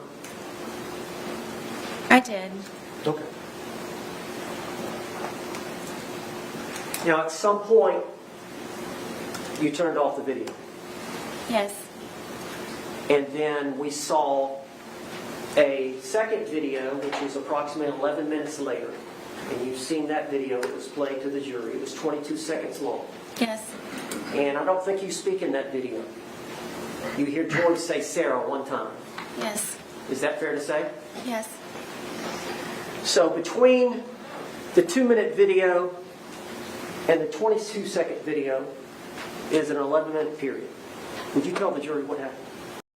So this next portion of the testimony relies solely on Sarah's credibility. She's going to be stating what she remembers happening during the 11 minutes between the first and second video, which she initially claimed that she had no recollection of, and only remembers after seeing both videos while at the police station, meaning that this is something that she had only remembered after she was shown damning evidence that could be used against her. This version of events only came to her after she was made aware that she could spend the next decade of her life in prison, and objectively could be used as a get-out-of-jail-free card. This is important to establish before she begins, because it colors absolutely everything that she says from this point on. Whether or not you trust Sarah to be honest depends on whether you believe it is in her character to lie about something as important as the rest of her life. It should be noted that there is absolutely no supporting evidence for what she is about to say, besides the autopsy, which horrifically confirms a portion of her story, but more on that when we get there. If you've made it to this portion in the video, please let me know if you are inclined to believe Sarah or not.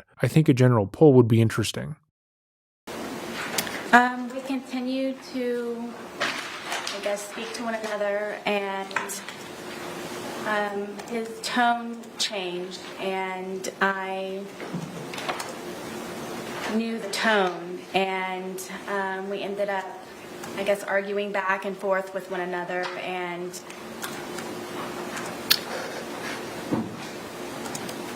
it was, the things that he was saying very much frightened me, and cursing at me and threatening me. And Did he want you to let him out of the suitcase? I'm sure so. Okay, go ahead, tell the jury. And it just got very heated very quickly, and he continued to push on the suitcase. And my fear was that he was going to break out of the suitcase, knowing that it was a broken suitcase. And his hand started to come through. His hand started to come through this way. And so I shook the suitcase. Trying to get his hand to go back in, shaking it, and telling him that, please stop doing this. Please stop doing this to me. Please stop doing this to me. So his hand. To be clear, Sarah is not stating that her actions in this moment were rational. She is saying that she feared for her life due to the past abuse she suffered at George's hands. Abuse that is documented, and that when his tone changed to being aggressive, she immediately feared that he would break out of the suitcase and hurt her due to her past trauma. That is her argument. As we mentioned earlier though, there is no evidence that George's tone ever changed, and based on the video that Sarah took, it's hard to believe that that occurred after he was begging for his life. We should also note that Sarah chose to not record any of this, despite recording the suitcase earlier, which is odd. So she only filmed the before and after, which does make her look bad. And actually got out of the suitcase. Yes. And you went to the suitcase. Yes. And shook it. Yes. Did that force his hand to go back in? No. So you're shaking it. Were you shaking it to try to get the suitcase, his hand back in? Yes. How long did you shake it? I don't know. But his hand was still out. Yes. Was he trying to get out? Forcefully, yes. Was he angry at you? Yes.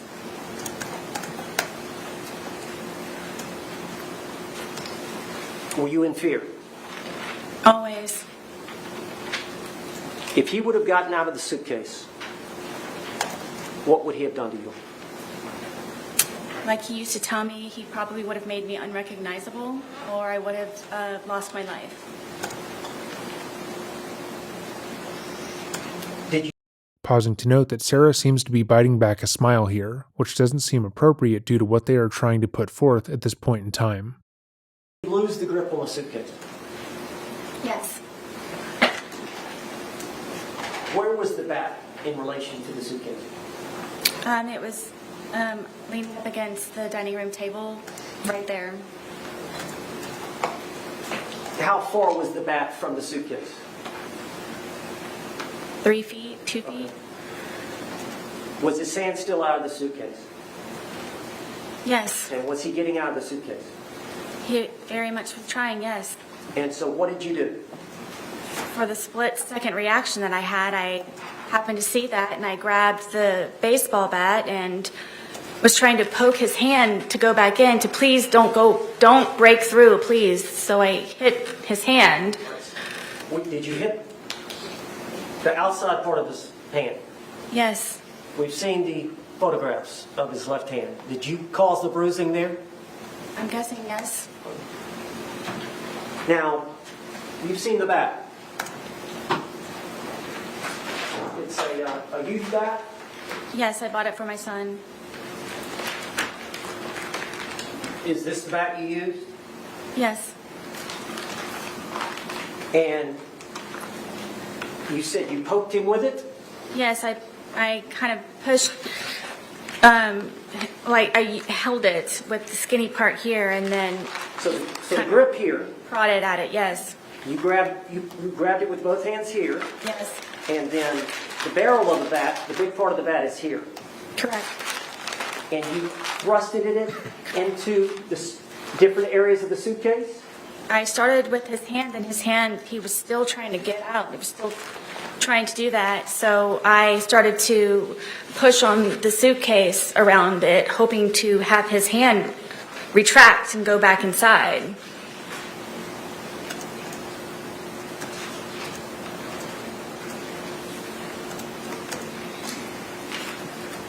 You made those injuries. I did, We've seen the photographs. yes, We see the bruising. Is that from that bat? yes. Eventually, did his hand go back inside from you doing? Yes, finally, he had subsided and retracted his hand. So in your mind, did you prevent him from attacking you? Absolutely. Split-second decision. Now, once he retracted his hand, do you remember zipping it up some, or what did you do in relation? Because he was upside down, was he not, at that point? Yes, At some point, you flipped him back up. I did. Tell how that happened. He wasn't cursing, he wasn't threatening, his hand was inside foremost. There was no more of him trying to break through the suitcase. So I felt safe enough to turn it back over. It wasn't happening anymore. You went back to the video and the couch, I did, yes.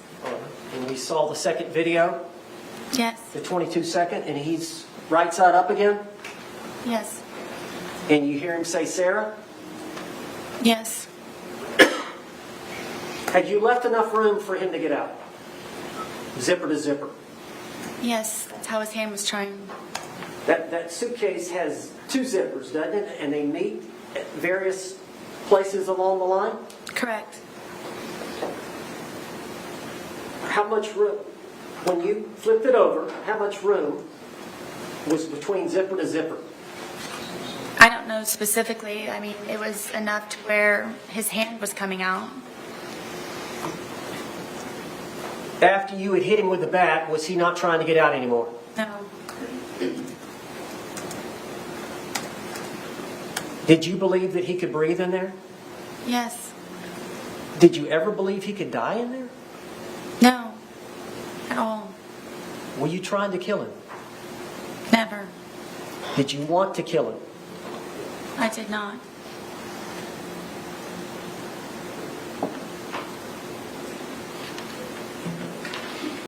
One of the biggest hurdles with this argument is that Sarah took the video of George telling her that he couldn't breathe. So even if she sincerely believed that he would be fine when she zipped up the bag, she was told expressly by George that that was not the case. Not only that, but she mocks him in response, showing that she understands that he couldn't breathe, and she didn't care enough to remedy the issue. Sarah's story also doesn't align with her depiction of herself. Sarah has emphasized on her time on the stand that she was the driving force for all things positive in their relationship. She was smart, she was a planner, she was the person who was getting George's life together for him, which goes against the idea that she somehow didn't know that he would die if left in the suitcase. She was told that that would happen. He could not have been clearer, and the only way that that version of events would make sense would be if she wasn't intelligent, but that isn't in line with what she has said thus far. Did you walk upstairs? I did, yes. Why didn't you let him out before you walked upstairs? Were you afraid? Terrified is more of the word. As long as he was in the suitcase, he couldn't harm you. Correct.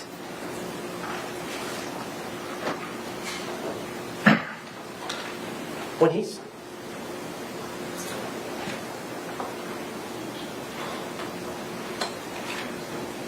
Did you want him to calm down? Yes, I wanted him to stop being angry because I know what it is for him to be angry. You went upstairs. Where were the dogs? The dogs ran upstairs with me. And where did they go? On the bed.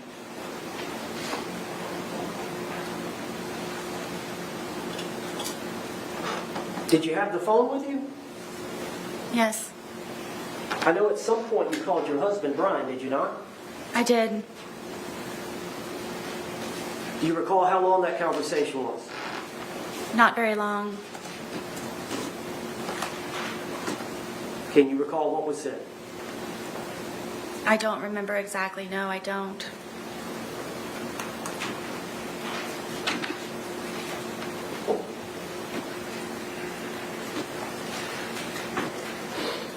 One minute.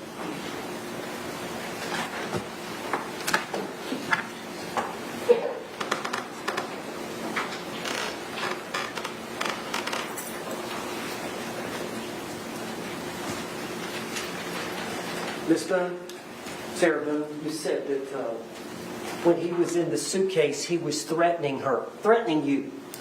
Can you tell the jury what he was saying? I don't know. Am I allowed to curse? Yes. But he was going to fucking end me. And that's what made me ask him please to stop doing what he's doing to me. That he was going to, I'm guessing, try his best that night to probably take my life. But what the threat you heard was He's going to say the fucking word. end me. Excuse me? Fucking end me. End you? Yes. One more. Yes, sir.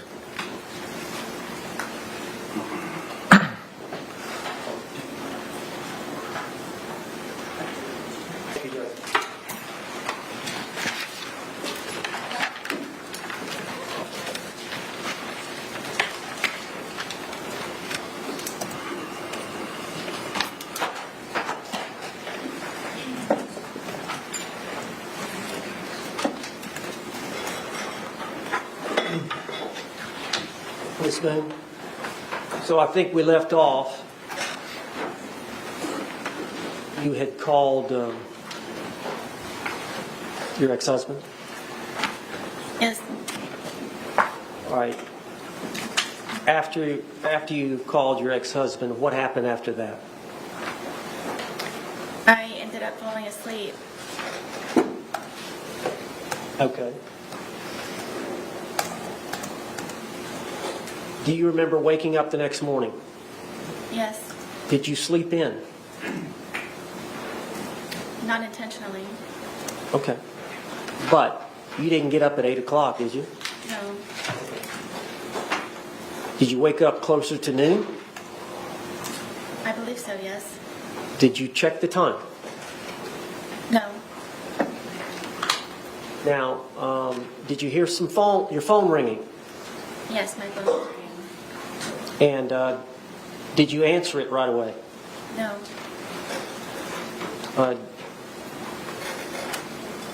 Do you know approximately how many times it rang before you answered it? I believe the call was about 3 times. Did you know who was calling? I figured it was my ex-husband. And why would he be calling? To make sure that I was still on schedule to pick up our son. At 3 that afternoon? Correct. And he goes to school there close by? Yes.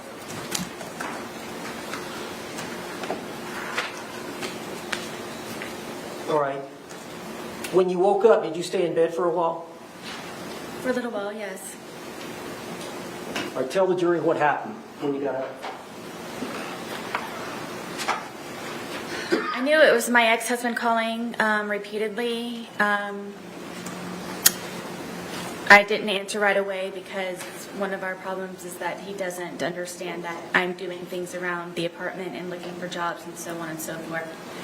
Again, Sarah feels the need to disparage Brian, despite the fact that he was only calling her because she used him as an alarm clock. Brian discussed how when he didn't call Sarah on her days with Lucas, she would sleep in far past 3 p.m. and not pick him up from school. When that would happen, she would blame Brian, stating that it was somehow his fault and that he was a terrible person for not making sure that she kept up with their agreed-upon schedule. But here she tries to frame it as if he was overly needy, or putting an adverse amount of pressure on her when she was already busy, which she objectively was not. In her own retelling of events, she slept in because she spent the previous night drinking. He was calling to ensure that their child wasn't left abandoned at school the way he had been so many times before. She comes across as callous towards those closest to her, and it makes her narrative harder to believe. Regardless of how you feel about George and what was done to him, he had abused Sarah. But if we are trying to establish that she was in fear for her life when she had left him in the suitcase, her dismissive and malicious attitude towards her former partner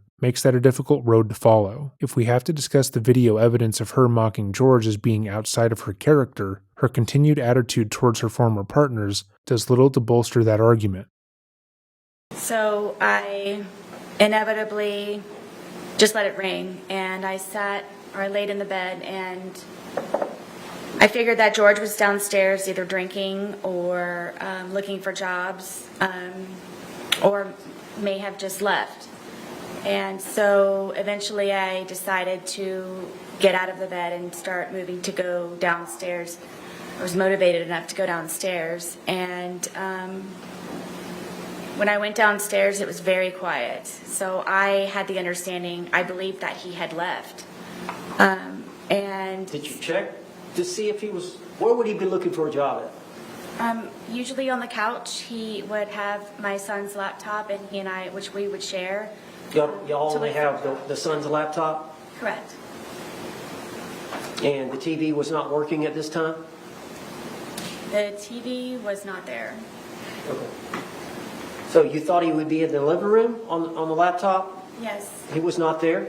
No. Where else did you look for him?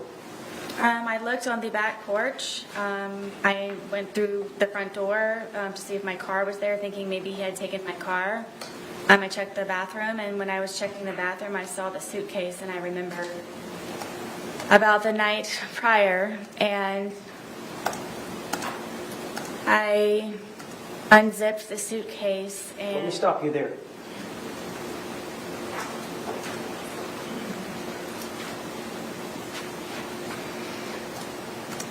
You said you were in the bathroom when you saw the suitcase, or coming out of the bathroom? No, where our bathroom is, I would have to go to the bathroom here, and then when I turned around, I noticed the suitcase, and I remembered. How did you feel when you saw the suitcase? I don't think I've ever experienced anything like that before. Describe it to the jury. I guess it was, I was aghast, and I just can't describe the feeling. Bless you. It was terror to Bless you. a certain degree. I'm sorry, say that again now. It was terror to a certain degree. I just can't describe it in words, the feeling of remembering. And then he was still in there. So Sarah remembered the night before the moment she saw the suitcase. But remember, she didn't fully remember the night before, she only somewhat remembered it, because she lied to the lead investigators initially. But it wasn't a purposeful lie, because she only remembered directly before and after the videos, because in that small window of time, she completely blacked out. If you aren't following as of now, I do understand, because that's utter nonsense. So what did you do? I immediately unzipped the suitcase, and I was screaming, George, George, George, and I was shaking him, and I pulled him out, and I stretched him out flat, and then I began instantly trying to do CPR, and then was trying to look for a pulse or a breath or just anything, and was just screaming his name over and over and over again, and come on, George, and I continued CPR, and I continued CPR, and he was gurgling, and What color was he? what color was he? Yes. He was purple. At some point, did you call your ex-husband? Yes, when he started to gurgle, and I knew that my ex-husband is notorious for bringing my son over in very inopportune times when George is possibly drunk or doing things not appropriate for my son to see. And I just didn't know what to do. It was just a quick knee-jerk reaction. Brian was kind of my go-to person because of my family being deceased, and I don't have anyone else that I can call. And I just wanted to ensure that he would not bring my son over in the process of all of this at some point. Once more, Sarah finds a way to disparage Brian in the middle of this, which is absurd. Even though her actions led to the death of a person, and she is talking about that, somehow, Brian is getting hit by a stray. It also should not be on Brian to make sure that George and her are behaving appropriately when Lucas is dropped off. She blames Brian for her own failures, because Brian was not dropping Lucas off at random intervals. Their custody arrangement was predetermined, meaning that if George or herself were acting inappropriately or doing things that they didn't want him to see, that was her own fault. If George was a negative influence, and she didn't want her son around him, she should not have had her son around him in the first place. Additionally, it was 1 p.m. on a Monday. Her son was at school. She was set to pick him up at 3 p.m., making the thought that Brian would walk in with her son ridiculous. However, when the public was made aware that Sarah called Brian before calling the police, and that she failed to call the police prior to his arrival at her apartment, they were quick to theorize that Sarah was calling to get help removing the body, or that she was trying to frame her ex-husband. Her over-reliance on him, mixed with the fact that she had called him after trapping George the night before, led many people to speculate, and while I am doubtful that that is the case, her calling Brian at all was obviously suspicious. So you called him. I called him. Did you ask him what to do? Or did you just tell him to come over? I just told him to come over. Did you tell him that you felt like George was dead? Yes, I did. And how far? You said it's 5 minutes from house to house? Yes. Did you call him back? Yes, because he was taking so long. It felt the seconds were hours. Yes. I'm still doing CPR at the same time in the process of it. I'm Yeah. doing CPR I don't know how many times. Did he get there? Yes. Did he walk in? Yes. Did he walk out? Yes. What did he tell you to do? Call 911. What did you do? I called 911. Is that the recording we've heard here in this trial? Yes.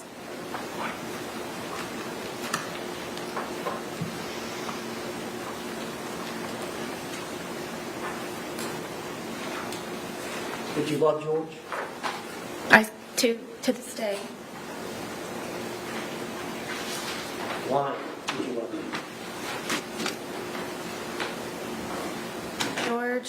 was very passionate. George was a very real person. George was nice to me on the good days. George complimented me. George and I were two bodies with one soul, he and I would always say. I don't believe that I've ever had a connection with anyone like I have with George. Did you have that connection with your ex-husband? I did not. Was it even close? No.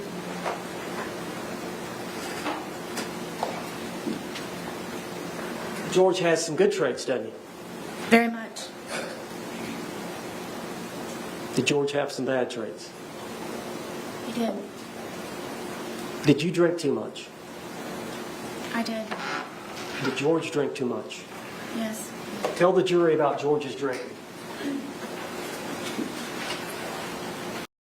Before we go any further, Sarah openly admitting to having an issue with alcohol is extremely, extremely good for the defense. Up until this portion of the video, she has not admitted fault for anything, so her directly stating that she had an issue with alcohol, her biggest vice, is fantastic. This was something she was incredibly adverse to, and had she denied her issues with it, she would have lost the jury. Her answers about George are extremely well done, which is rare in the cases we have covered. In the case of Nancy Brophy, the romance writer would state that her husband's best quality, and the thing that drew her to him the most, was that he loved her. Her feelings towards him were centered on herself, and she couldn't think of a reason beyond that as to why he cared. The same thing was true with Tony Todd, but Sarah talks about things she liked about George that have nothing to do with her. The last 2 minutes and 16 seconds of her testimony is excellently done. The previous hour was questionable at best, but this small moment was fantastic. I didn't expect to be saying that at all. But before we proceed, the next section of the testimony will be going over the abuse that she suffered at George's hands. Pictures of her injuries will be shown, and as such, if you find that kind of imagery disturbing, I recommend that you click off the video now. Your mental well-being is important, and if you believe that this could harm you, please do not watch.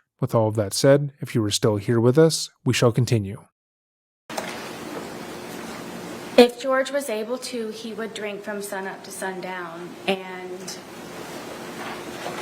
me having my son and trying to work and maintain the home and just have a normal life as best as I could, somehow that upset George. And because I had a certain dollar amount from my divorce settlement, at one point it was from wine we could afford vodka, so a lot of the times he would take my car and my debit card and go buy the large, we call them handles, of vodka, which is the big bottle. And sometimes he would finish that all off on his own throughout an entire period of a day into an evening. That's honestly where I thought that he was going to be that morning when I came downstairs, because he's notorious for just automatically already being outside from drinking all the time. All right. And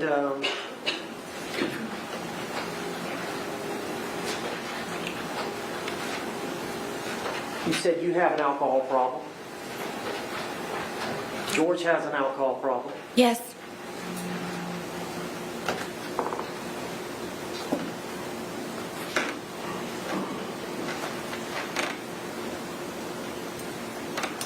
How did George's drinking adversely affect you?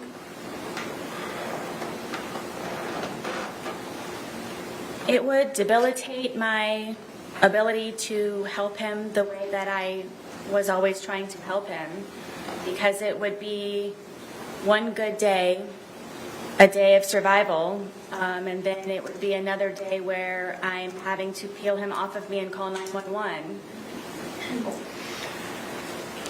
Why would he get that way? Tell us his pattern as it relates to drinking, and then Judge, object.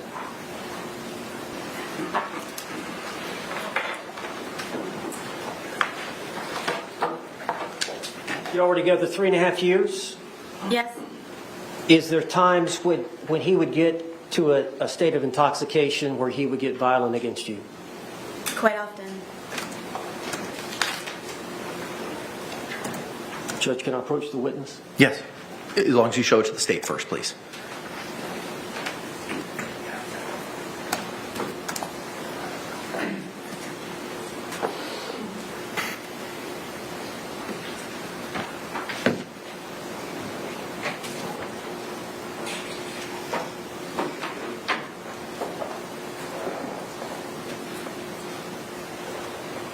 show you defense exhibit for identification P. It's 2 photographs. Could you look at those photographs and see if you recognize those? I do. Are those 2 pictures of your body? Yes. Did they show injuries to your body? Yes. Were those injuries caused by George Torres? Yes. Are those photographs a fair and accurate depiction of the injuries you sustained at the hands of George Torres? On this occurrence, yes. You remember this occurrence? I don't. It was so often. You don't remember a specific date, I don't. but you're sure that that's you? Yes. Is that the injuries that he...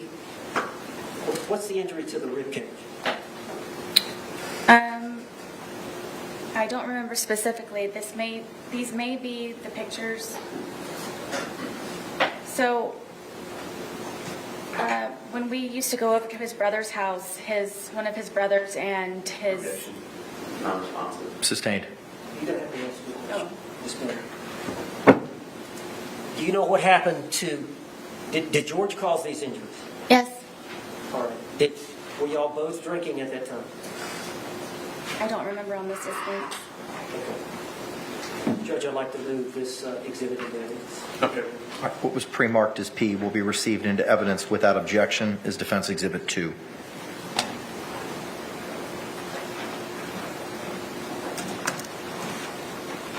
I'm not sure I know how I heard this. Mr. Owens, may I give it to just a number, please?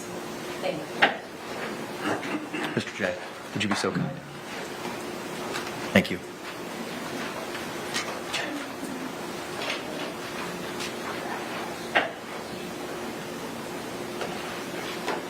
And I need to ask permission to publish it. Yes, sir. Mr. Henderson. You may do so. All right,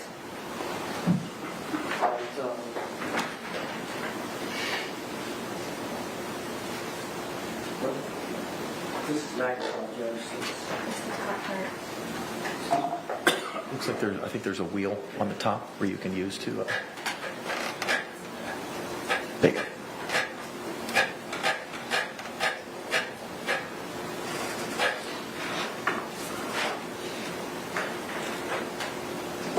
It's an objective fact that George abused Sarah. That point is not in question, and the defense is going to be showcasing that fact. They are doing this to emphasize that Sarah was in reasonable fear for her life when she trapped George in the suitcase, and that she genuinely believed that he was going to hurt her if he got out. We've already gone over why that argument falls apart, and how her earlier statements work against her, but we are not going to cut this portion out, even if we have little commentary, because it's important that you see every part of the testimony. The next hour will have almost no commentary, given the contents of the testimony. As such, if you prefer to watch the original uploads, they will be provided down below, or if you wish to click off the video, we completely understand. Ms. Boone, is that you? Yes. Are those injuries to your arm? Yes. Were they caused by George Torres? Yes. And during the same incident, is this you? Yes. Is that an injury or bruise to your rib cage area Yes. and your arm? Yes.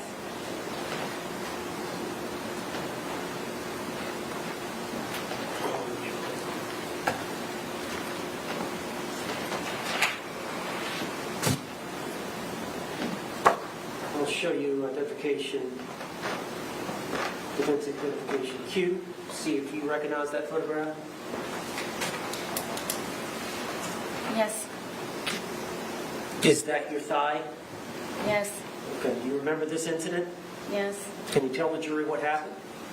I wanted to take my dogs for a walk and get off of the back porch. Were y'all drinking? Yes. And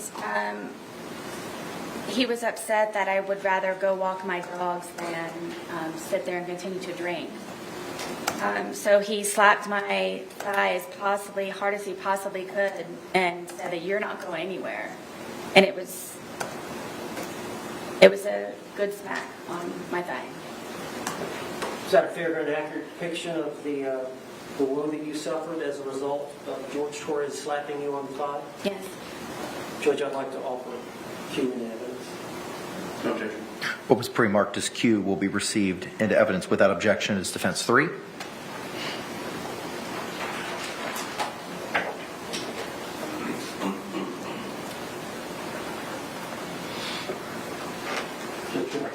You may, sir. And for the jury's sake, is this the photograph you just mentioned? Yes.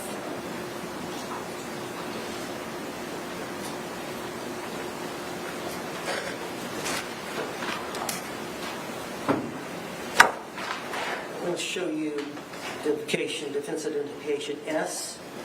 See if you recognize that photograph. I do. Is that your hand? Yes. Is that your blood on your hand? Yes, it is. Is that you standing, looks like in a room with flip-flops? This is in the kitchen at Brian's house. Okay, what happened there? So George was very drunk, and I wanted to leave, and he's notorious for taking my car keys and putting them around his neck and my phone in his crotch area and telling me to come get them. And I really wanted to leave because of how drunk, and I knew the escalation of his anger. I didn't want to be there when it was at its peak. So I tried to take my keys from around him because he kept taunting me to take my keys, come get your keys. And so I attempted to go and get my keys. And so he ended up getting a butcher knife. And I had an opportunity to call Brian to come and help me, to please come pick me up, to come get me. And of course, he brings my son with him. And so I'm in the parking lot asking Brian to please help me get my car keys away from him. And there's neighbors, and it's a scene at this point. And George comes to the doorway of my townhome wielding the butcher knife, saying that, do I curse? Yeah. That no one's going to take her fucking keys. No one's going to fucking come into this house. And he's waving the butcher knife. And I walked up to him, and I just wanted to leave. And my little son, who was, I believe, 7 or 8 at the time, is screaming, give mommy her keys, give mommy her keys, let her leave. Brian was even trying to negotiate with him, saying, please, you know she'll come back, just let her leave. So I went up to try and take the keys from him, and he was pulling on them, and I ended up pulling harder, and he pulled them back again to try to pull me in the house, and I pulled them even harder, and it ripped my finger. And at one point, I had lost the fingernail, and the tip of my pinky was severely gashed. Well, Judge, I'd like to offer this demand. No objection. What was it pre-marked as, Counselor? Looks like S, but Madam Clerk may have What was pre-marked as defense S will be received into evidence without objection as defense 4.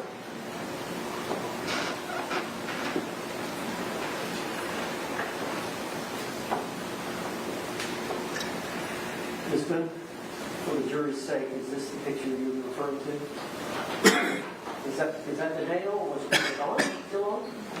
I believe so, yes.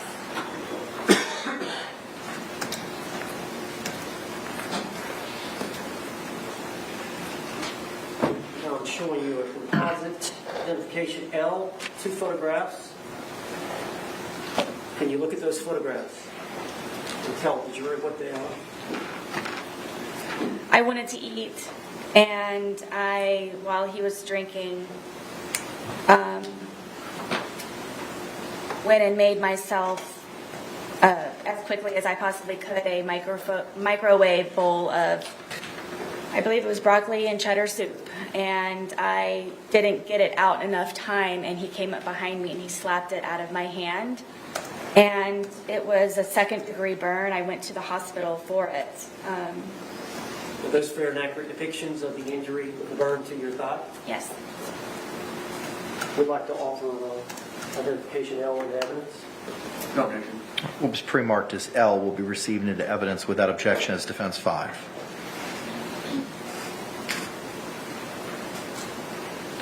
Permission. Yes, sir. You had to go to the hospital as a result of these injuries to your thigh? Yes, it Okay. was extremely Is this- painful. Is that a depiction of the burn? Yes.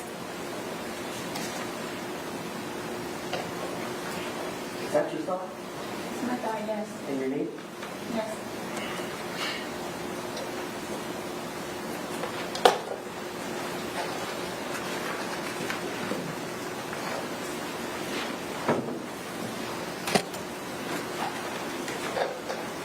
All right, I'm showing you the positive exhibit for identification K, 4 photographs. Did you look at those, all 4, before commenting?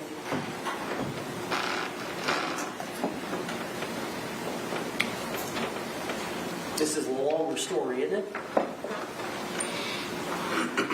Go ahead and tell me.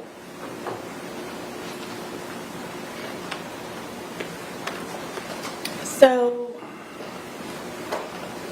George stabbed me in my leg. I almost bled to death. All right, well, let's go back and explain what led up to that. I thought it would be nice to cook a nice steak dinner. We don't have 2 nickels to rub together, so I thought it would be special to make a steak dinner and make potato and go above the normal whatever's left over in the refrigerator. And so I spent a lot of time doing that, and George is drinking the entire time, and on the back porch. You were drinking as well, were you not? I was drinking. He was on the back porch while I was in the house and I was cooking.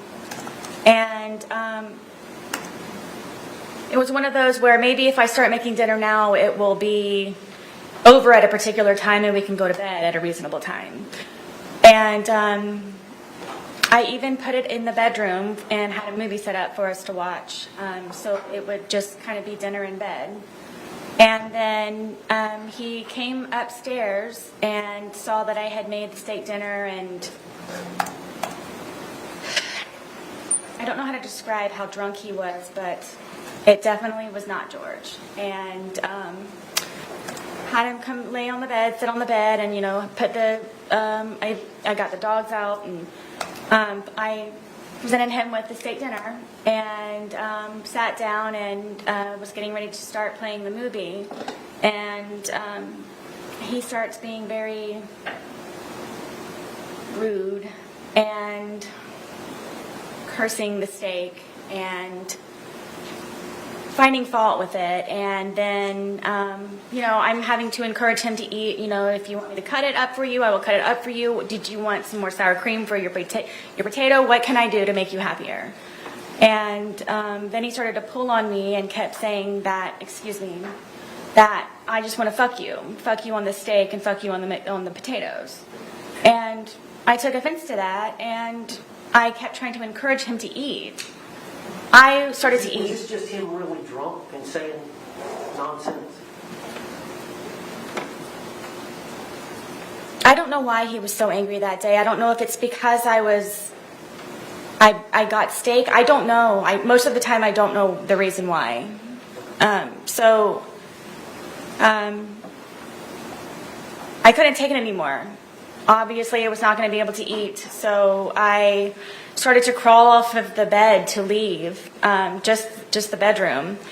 And he told me again that I'm not going anywhere, and he stabbed me in my leg, and it crunched. You could hear a noise that it made, and blood just started to come out of my leg just like a fountain. So I got off of the bed. He's starting to freak out, and grabbed me a towel.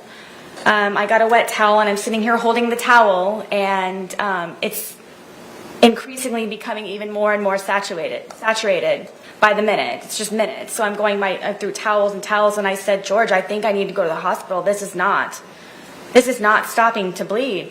This is serious. And he got on his knees and begged me, please don't call the police. Please don't call the police. Please don't call the police. And inevitably, he went and got my car keys and put them around his neck again, and my cell phone. So I was not able to call anyone, and I wasn't able to leaving my car. So I figured I would just go downstairs, and I'm just going to go downstairs. And I had propped my foot up on the glass table that we had, and blood is just everywhere. Blood is everywhere. I can't keep up with the amount of blood, and I'm starting to feel very weak and really weird. And he comes downstairs and he's still begging me, please don't call 911, please don't call 911. I kept telling him, there's something, this is serious, this is something. Because he knew that he would probably get arrested or something bad would happen to him. So I couldn't take him anymore. He was just all over me, and just, I'm bleeding. I'm bleeding very badly, and he's having me try to console him. And I kept telling him, please, I need to call 911, please. And I said, okay, just give me a moment. And I crawled upstairs to my son's bathroom, which is the furthest bathroom away from everything. And I remember holding onto the sink. And I looked into the mirror and my lips were blue. And I knew I needed help. I needed help. And he came upstairs looking frantic for me, calling my name. And then I turned to him and I said, please, I'm going to die. I've lost a lot of blood. There's something wrong. My lips are blue. Please, please, we don't have to call an ambulance. If you could just take me, I'll drive whatever I can do, please, to go to the hospital for this. And he said that before anything happens, I had to concoct a story in order for him to not be arrested or be in trouble when we did inevitably get to the hospital. So I'm sitting there with this blood-soaked towel with blue lips, trying to come up with a story of what I can tell them when I go down there so he's not in trouble, and telling him that it's okay. And I came up with the story of that we were sword fighting silly after drinking with our steak knives, and he accidentally punctured my leg. And from there... How did you get to the hospital? Originally, he told me to drive, and because of the amount of alcohol that he drank, and I couldn't. So he got into the driver's seat and drove me, and the entire time he's barking at me to make sure that I get the story straight. We're sword fighting, okay? We were drunk, Did you go being to silly. Yes. All right, and did you get treated there? Yes. I was bloody, and... All right, let me show you the photograph. Can I show you these? Yes. All right, is this a fair and accurate depiction of the injury to your leg? Yes. I had to go to 2 different hospitals for it. And you lied to medical personnel about how this happened? Yes, they brought in sheriffs and everything. Was it consistent with, they brought in sheriffs? Did you have to answer to the law enforcement officer? Yes, Did you stick with the story that you and George had agreed? I did. Judge, I'd like to offer this composite exhibit. What was pre-marked as K will be received into evidence without objection as Defendant 6.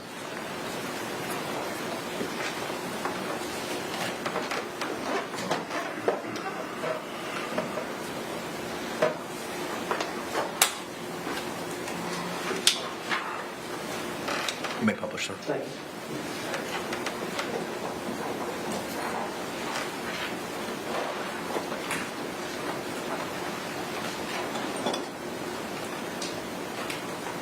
And is this you at the hospital? Yes.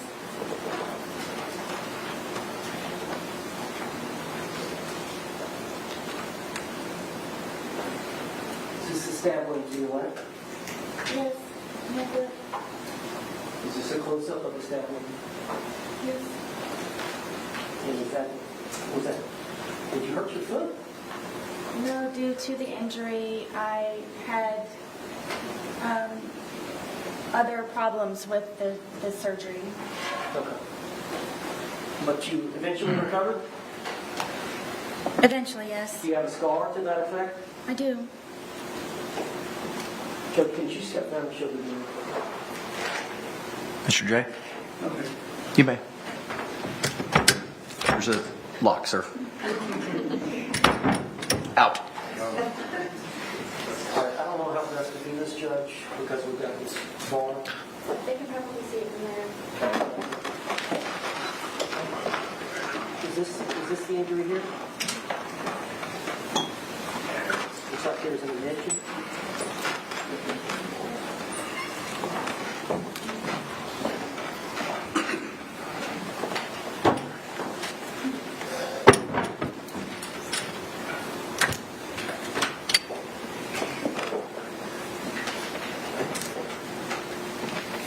All right, I'm showing you identification T.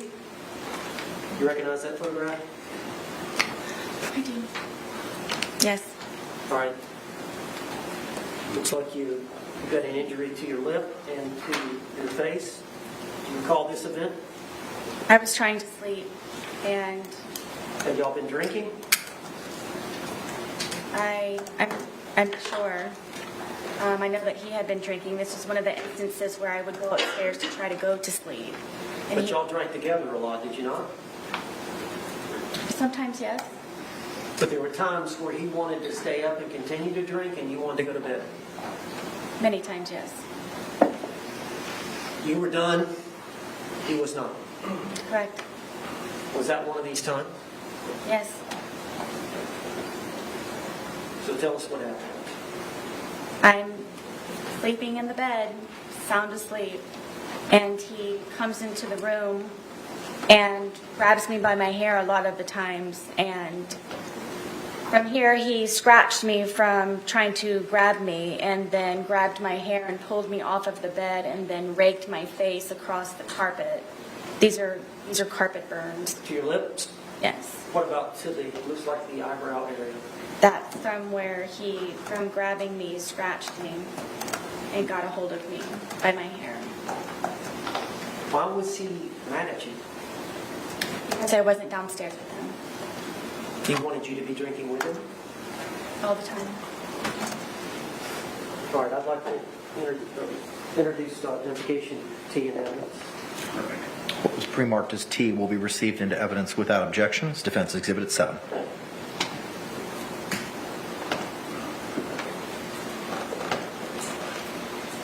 Oh, permission, Bob. You may, sir.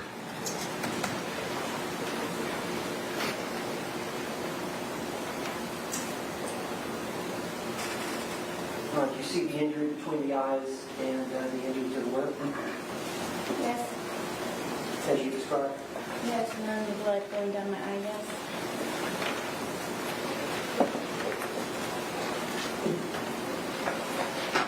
Showing you what has been marked as exhibit for identification, or defense exhibit. You for identification? Yes, Can you describe that photograph? I can. Go ahead. This was the first time that I ever called 911. George and I had gone to a bar across the street within walking distance, and at some point I asked a guy, or he asked me, somehow or another it was over a cigarette.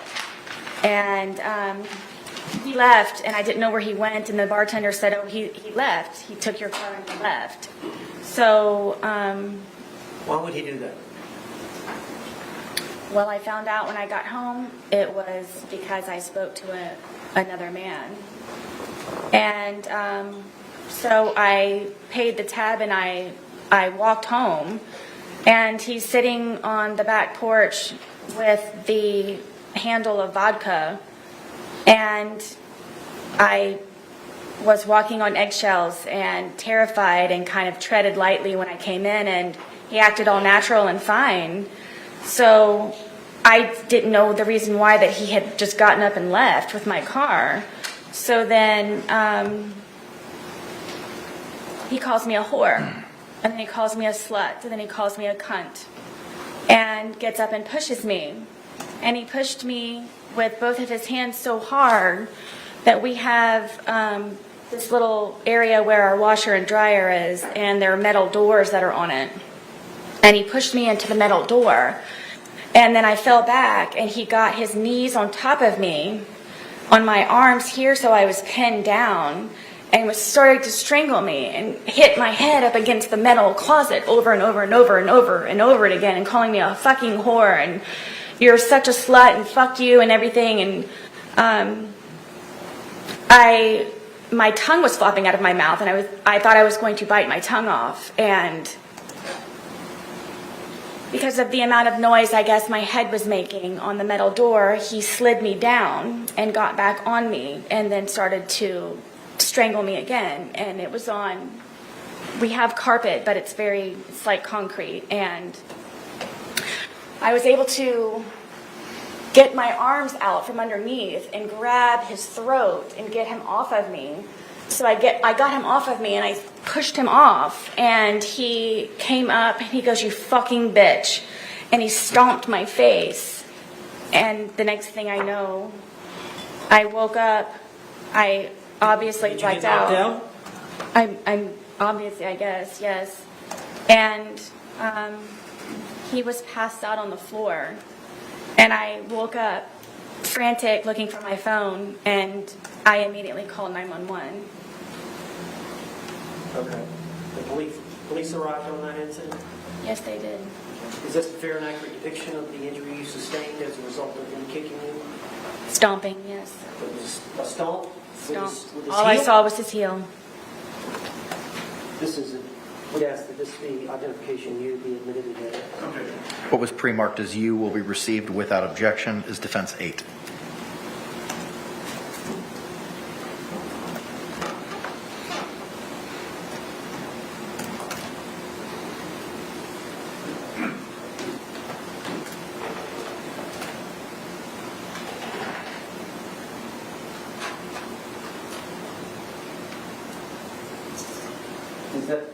Was that the next day, or is that a few days later? That's a couple of days later. And that's the bruising from the kicking of the eye? Yes. Now, the police were called, and we'll talk about that in a minute. Let me go through these notes.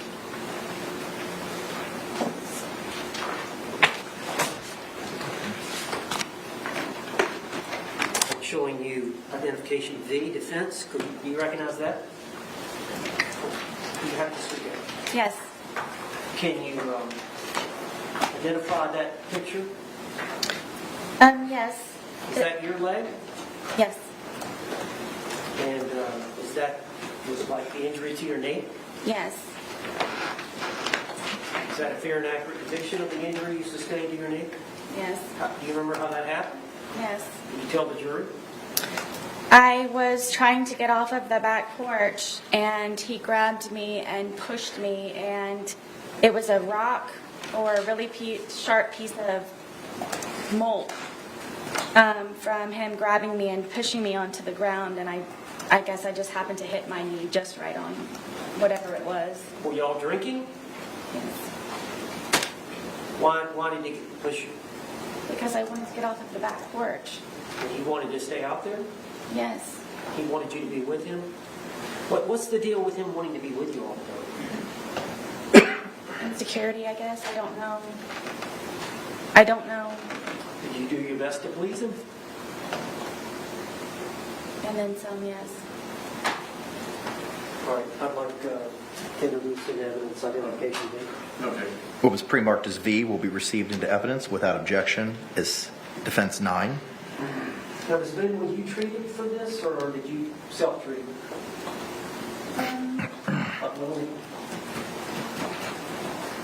Show the jury now. No, that was just, I got the first aid kit that I had for my son, and I just cleaned it up. You what? I said I got the first aid kit that I had for my son, and I just cleaned it up and put a Band-Aid on it.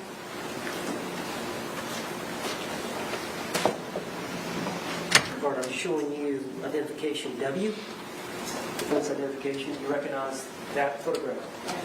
What is that a photograph of? This is a photograph of my arm. And is that a fair and accurate depiction of the arm with some type of injury? Yes. Do you remember this event? Multiple times, yes. Well, I'm talking about this isolated event where this photograph was taken, the injury you sustained. Yep. Who injured your arm? George Torres. Do you remember this event? Yes. Can you tell the jury about it? This was one of the instances where I would try to pull away from him, and I don't know how my arm started to do this, but from him pulling from this way, how hard he would pull, with me trying to struggle to get away from him, it would leave these bloody under the skin splotches. So he wouldn't hit you sometimes, he would just grab you and pull you. Yes, from me trying to pull away from him, that's the point of it doing this, from me pulling away from him. Now, this is one of the many times y'all are both intoxicated? I mean, I can't say for sure that, yes, but whenever it would happen, yes, we would be drinking. Identification W into evidence. What was pre-marked as W will be received into evidence without objection as Defense Exhibit 10.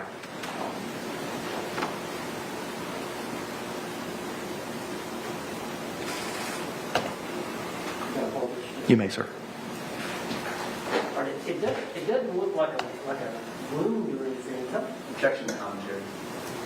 Sustained. Tell me, I'm sorry, tell me, you said it's just from the grip, him losing his grip? Yes, it would be from me pulling away from him, and whatever under the skin it was that it was disturbed from, the amount of pressure of him holding and then pulling from me would create those on my arms. Okay.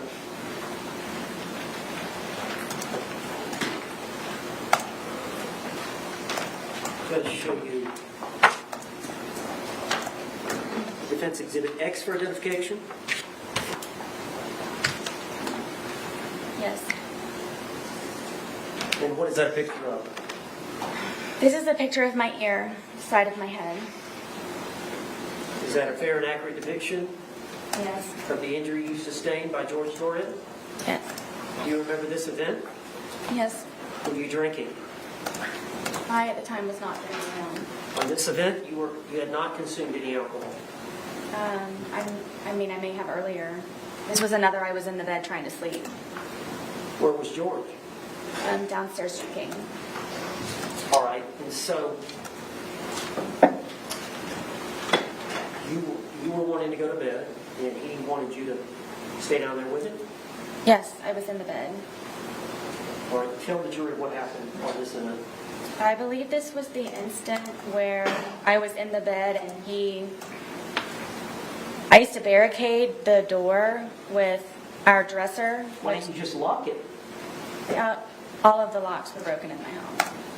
Why? They were from George taking them in, including my son's. At one point I could seek refuge in my son's room, but he broke that one as well. Well, tell me, explain how that happens. Tell the jury. We can't read your mind. George wants me, which he has told me numerous times, that I am to be with him at all times and doesn't like to be apart from me or away from me.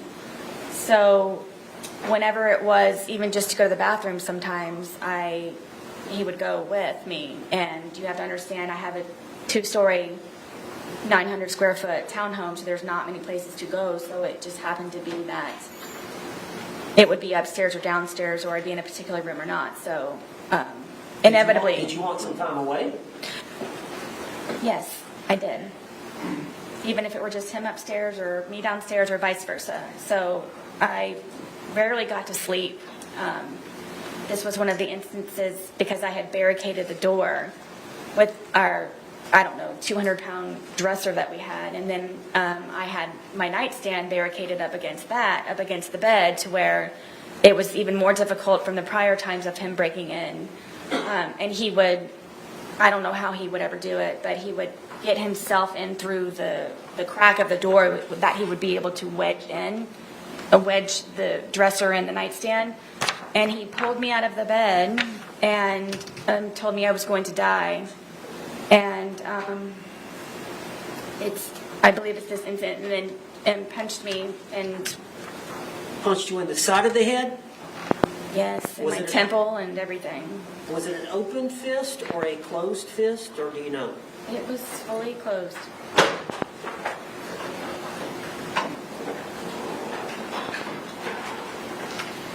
Like identification X introduced in the evidence?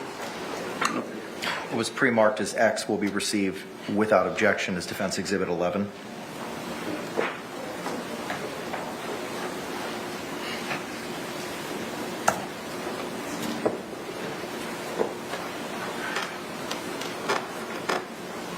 Part I'm showing you this exhibit.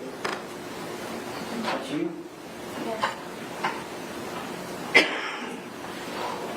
Did you get any treatment for that? Medical treatment? I know the police came, but I don't remember. I remember it hurt for a good solid 2 weeks after that. Was this one of the incidents where the police were called? Yes.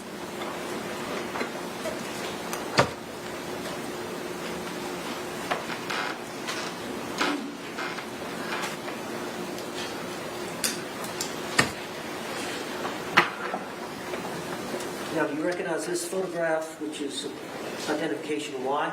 Yes. Was that the date of the incident?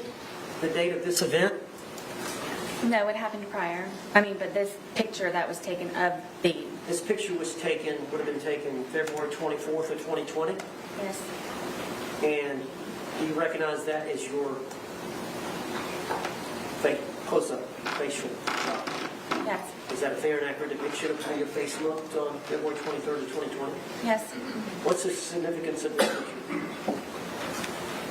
Again, because I was sleeping, George was upset with me and came in with a metal curtain rod and bent it and snapped it in half and then crunched me in the forehead with it.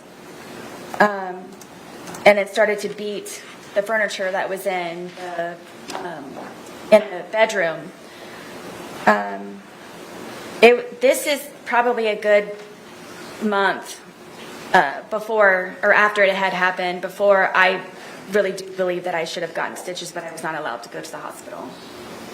Judge, I'd like identification Y introduced into evidence. It was a gash. What was pre-marked as Y will be received into evidence without objection as Defense 12. Is that the same curtain rod that you mentioned in the 2-hour interrogation video? Which they didn't take, yes.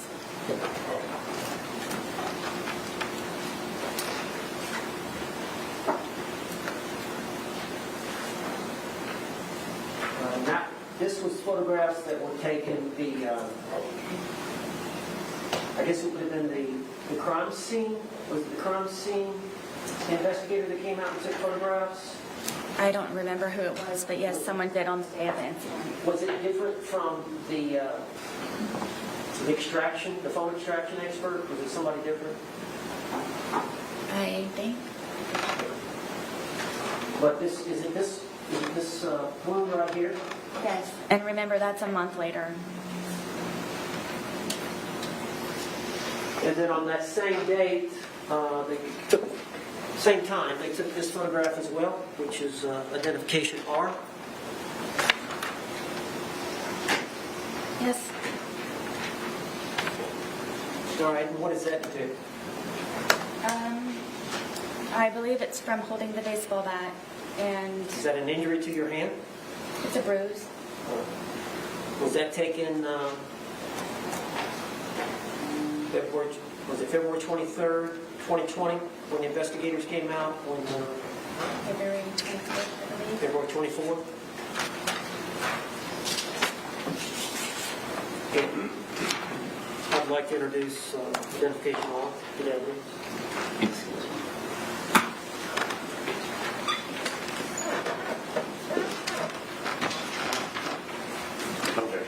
What was pre-marked as Defense R will be received into evidence without objection as Defense 13.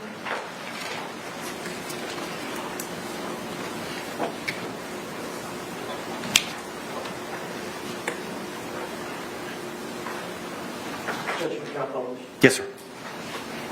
This is not a great photograph, copy of the copy. But February 24th of 2020, is that what you were wearing? Is that you? Yes. Okay.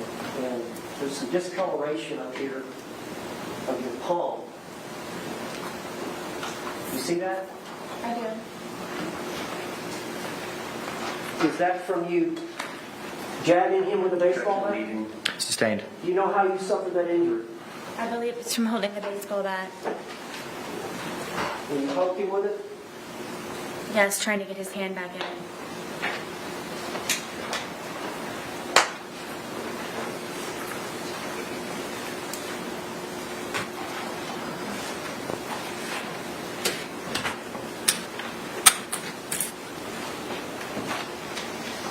I'm showing you defense identification N.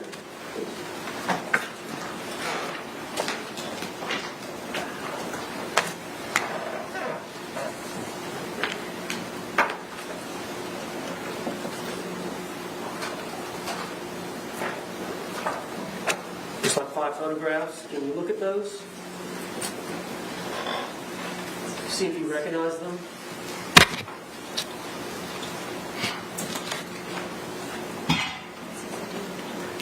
All right, well, let's continue now. Yes. And for those fair and accurate depictions, Yes. as a composite of the events that occurred in relation to George Torres and your TV? Yes.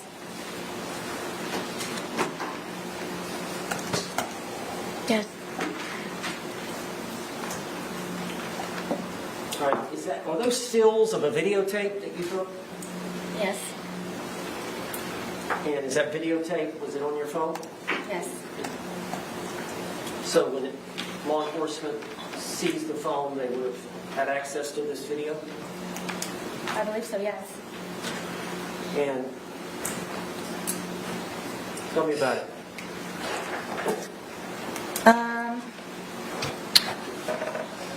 Lucas liked to watch cartoons and play video games on the big screen, this is the big screen, and I would have to call Brian to come over sometimes to help me figure out the Fire Stick and whatever platform or whatever it was that Lucas was trying to view his shows and video games on.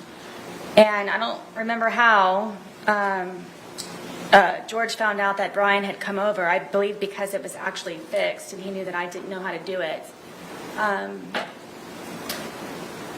Found out that Brian had come over to fix it, and Was he jealous of Brian? I don't know if he was jealous of Brian. I think that he had a fear that I somehow would go back to Brian. So I think by Brian helping me with things for Lucas, he just didn't want him to be interacting with me at all. So Lucas wasn't over here this day, was he? No. Brian wasn't over here this day. He may have been. I can't remember when he actually fixed the television for Lucas. But y'all were drinking this day. I know he was for a fact, yes. Chances are you. Probably so, yes. Okay. I would agree. So how did it end up badly?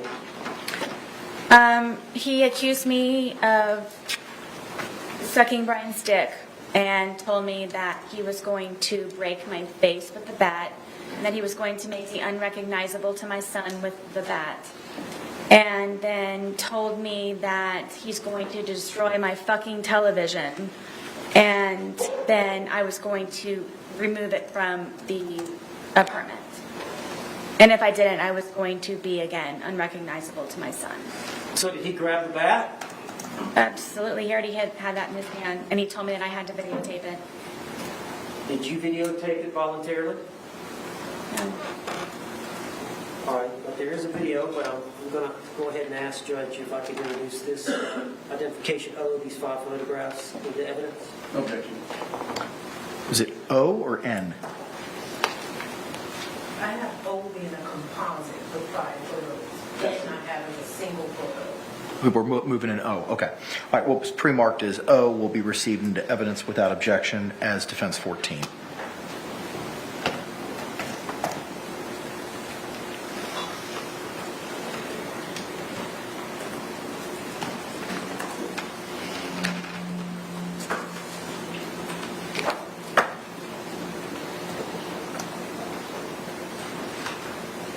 All right, so these are some stills from the video. This was George that particular day holding the bat. Yes, telling me that I'm going to take the television out once he destroys it. He wanted you to take the television out? That or I was going to help him, but either way I was taking it apart and removing it.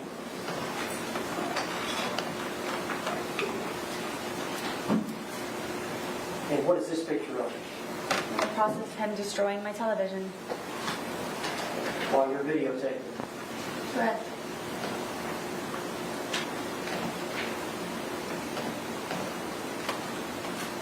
Is that the result? No. After that, he ripped it off of the TV stand. Did you later pass out? Yep, like he usually does.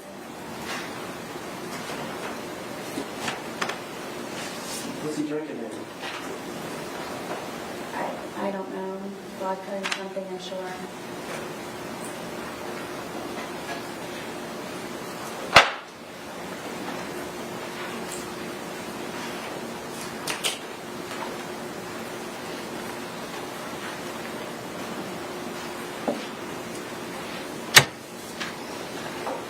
I'm showing you identification N. See if you recognize that. It's my living room in the stairwell. All right, were those, was that a photograph taken by a crime scene? Correct. Is that a fair and accurate depiction of your living room and stairwell? Yes. And I'm going to try to introduce this as identification 9 as an exhibit. No, it's pre-marked as M, correct? It's got N. N, I apologize. What was pre-marked as N will be received into evidence without objection as defendant's 15.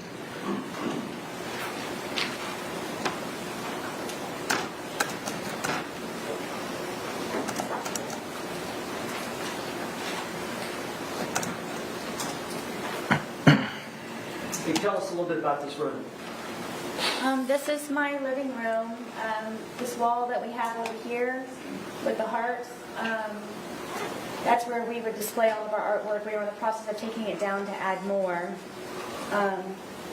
so he could continue to be entertained. The bookshelf over here is my son's bookshelf with all of his toys and little guns and musical instruments. He's got a little karaoke machine down here, his guitar. The stand right here with the red bucket on it, that was the television stand. And then my back porch area and the dog bed here. Okay. And it looks like in front of the bookshelf at the foot of the stairs is that a doggy? It's a baby gate, but my dogs would wander upstairs sometimes and go to the bathroom sometimes when we couldn't get them out. So I would, at nighttime, or whenever we weren't home, make sure that they didn't go upstairs. And plus, Penny was blind. There's an allegation that you pushed George down the stairs? Apparently. Or got him in the suitcase upstairs and pushed him down the stairs? Supposedly. Did that occur? Absolutely not. Is that bookshelf disturbed in any way? No, nor the plant next to it.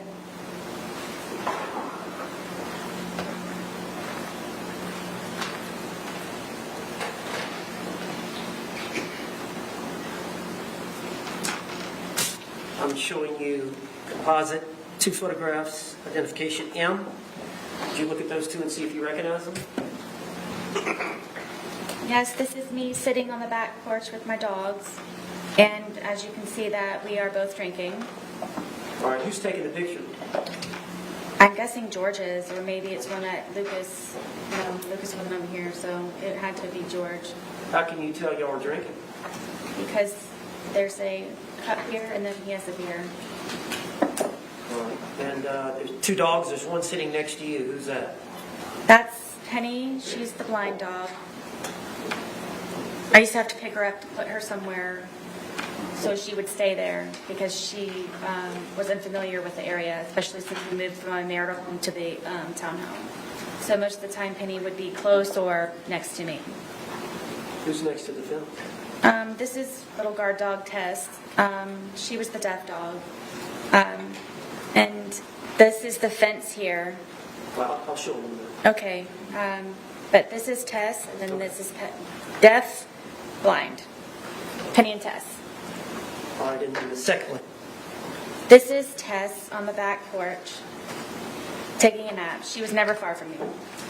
All right, when George was sober, how did he treat the dogs? Nice. I don't know if he was a pet person, but I mean, he was nice. If I needed him to feed them, he would feed them. Were there times when George was drinking where he would threaten to harm the dogs? All the time. You're going to have to tell the jury. One of the worst threats was Penny being blind. He would actually leave the gate open in the back. He wouldn't threaten me to do it. He would actually do it on nights that I had to go up to sleep, or I fled the night before or something. And would tell me that he hoped that I would come back and find her bloated body dead in the pond across the way from our townhome. And Tess was notorious if I wasn't there to go look for me, and would say that he would hope that I would have to scrape up her dead body from the street that was out in front of our apartment complex. Why was George upset with you? Why would he threaten to harm the dog? Anything that he could get to try to have some type of hold over me. Control? And he knew I loved my dogs very much, especially that they were handicapped. Were they afraid of him? And yes. Penny would hear his voice and instantly go underneath the dining room table that we had.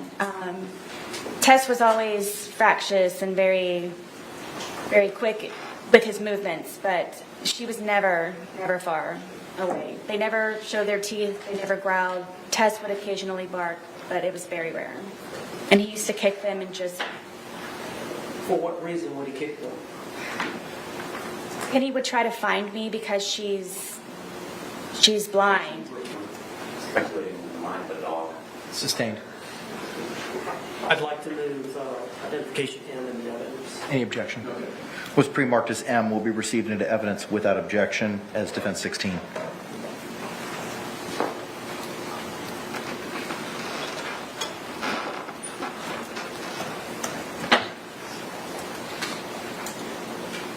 All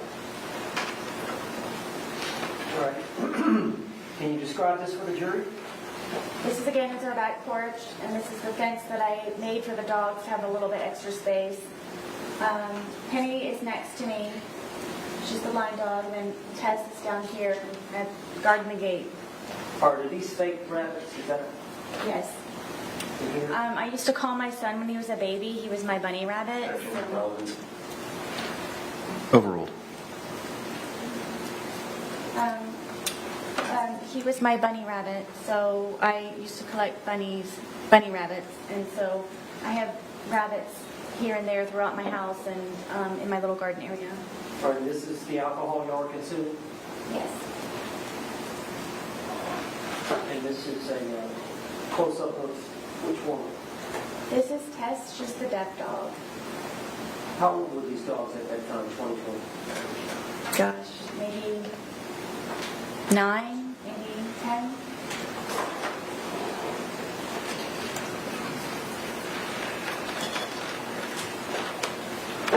We approach. Yes.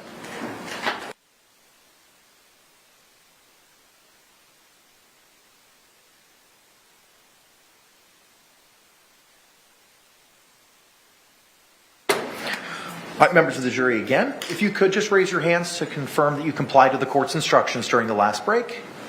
All right, record reflect all hands have been raised. All right, with that, Mr. Owens, you may continue your inquiry, sir.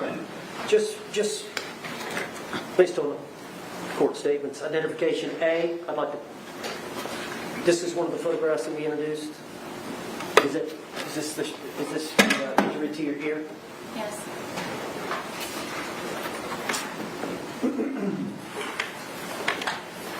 And then this is your living room. This is identification C, the blow up. Yes.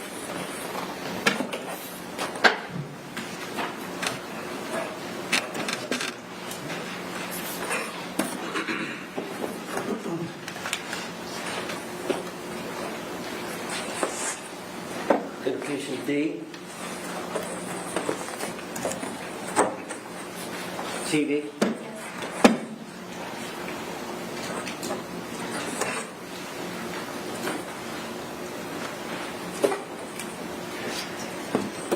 Identification E.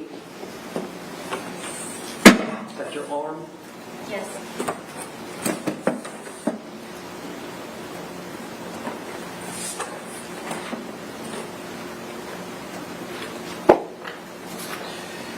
Identification F.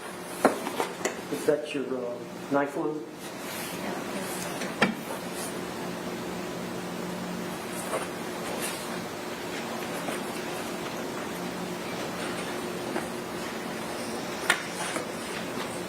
Identification G. Is this the curtain rod? Yes.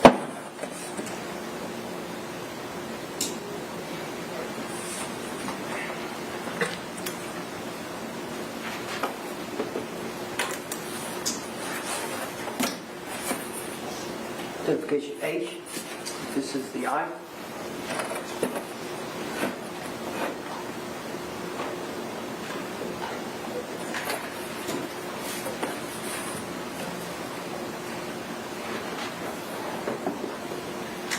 Identification I.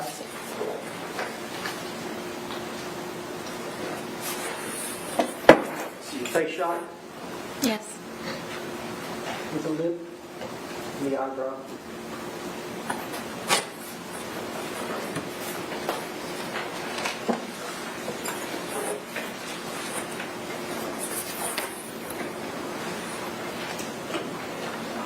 Identification D. And this is the back patio of the dog. Yes.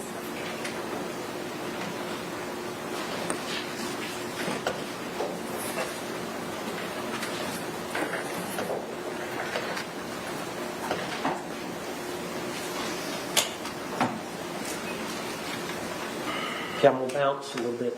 Miss Boone.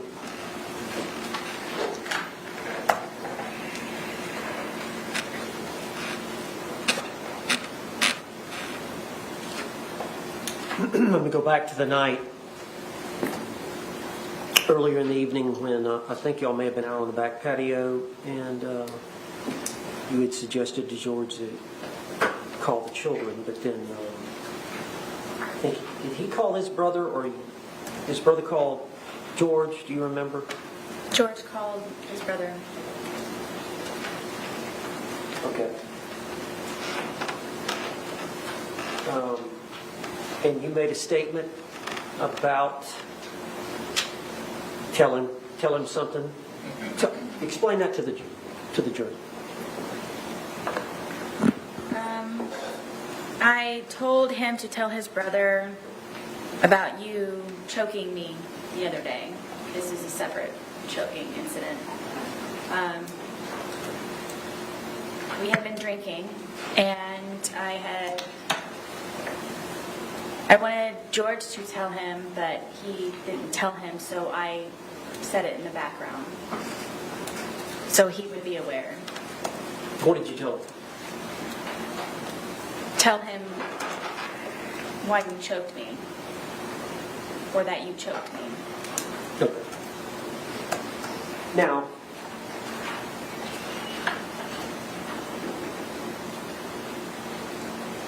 you heard the testimony of the two neighbors, the boys that lived next to you, Yes. and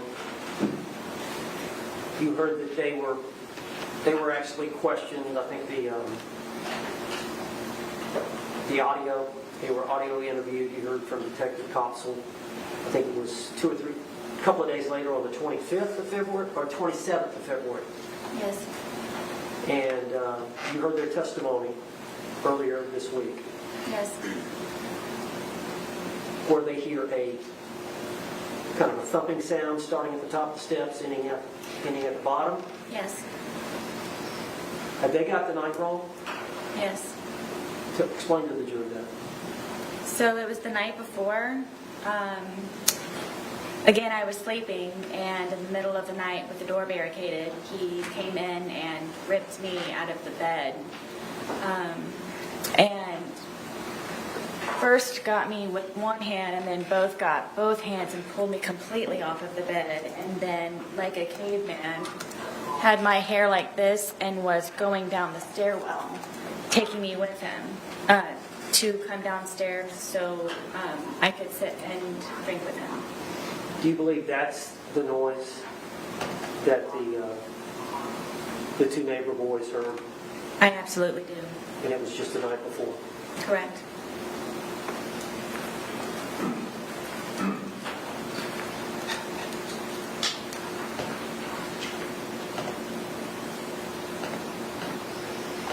Now, some of the time when this abuse occurred, you called the police. Yes. And other times the police were not called. Correct. I want to refer to you the first time, I believe, you mentioned the 911 call. I believe that was July 25th of 2018. Yes. And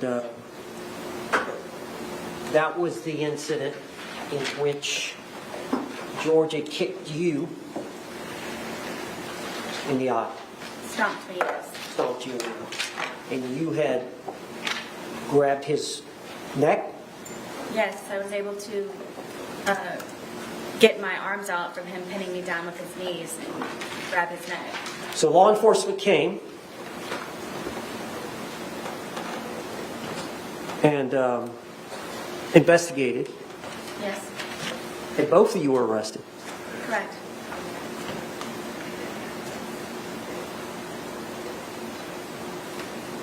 Do you recall asking the officer when you were arrested, why am I being arrested? Many times, yes. Do you recall asking the officer, why am I being arrested? Yes. And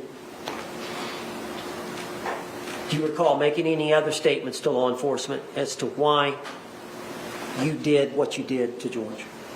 That was the first time ever that I actually officially fought back. Did you tell the officer that you were fighting back?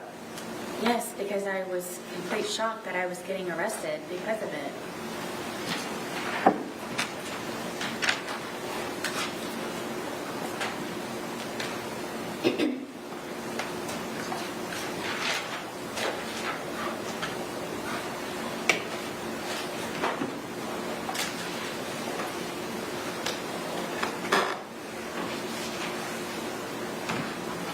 Now, on the 2-minute video, the suitcase video, you mentioned to him, I think you said something, I can't breathe. He said, I can't breathe, and you said, that's how I feel when you're choking me. Were you referring to an isolated incident of the night before, 2 nights before, or whatever, or were you referring to in general? In general, the more than 2 or 3, 4 times that he had done it. Okay. And then the part about cheating, he didn't physically cheat on you. No, he did not. Okay. And just, I don't want to go into a lot of detail, but what are you referring to there? George was, I believe, addicted to pornography, and a lot of that would be found on my phone from him supposedly wanting to call about job interviews. And as a solution, I sat him down and I explained to him, to me, that's you visualizing yourself with someone else, or at least having a pleasurable moment with someone else or watching other people. And to me, I told him that I considered that cheating on me. Okay. And so he would download that on your phone? Yes.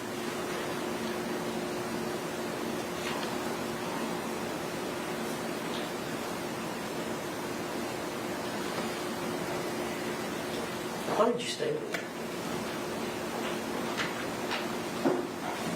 You got to tell the jury. As anyone who has ever been in love, or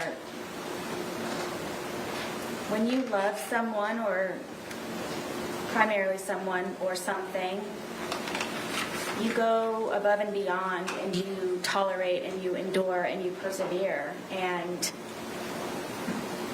you try to make that person as spectacular as you possibly can, no matter the sacrifice that you may have to go through to serve someone else in a positive light, so they can be better people for themselves, and to just make them a happier person. And love is very strong, and love is very deep, and love, I believe, is not fully understood in a lot of ways for how different people react to it. And I very much, deeply, and passionately love George. I love him to this day. Did you not want to be alone?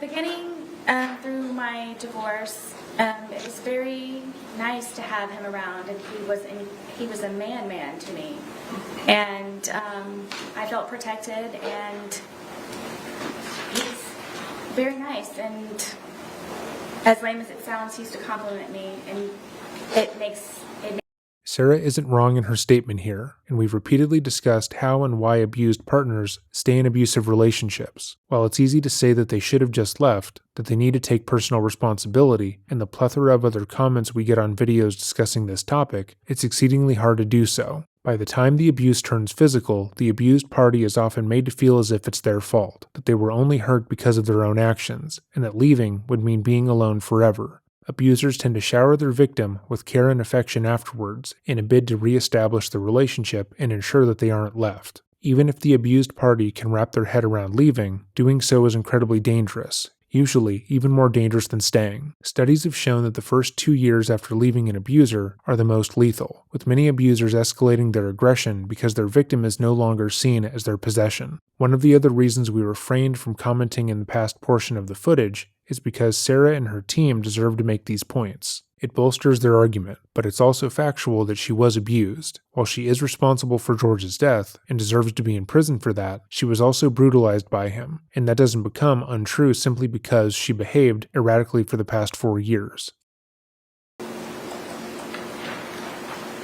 During that period of time, when you first started seeing George, would it be fair to say that you had low self-esteem? Yes.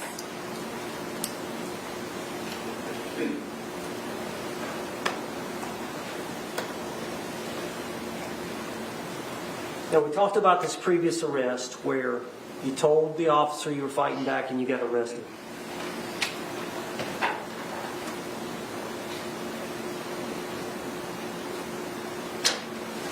Now, I want to talk about your conversations with law enforcement, but first I want to ask you, why did you go to the police station that day when you were interrogated there? We saw the 2-hour video.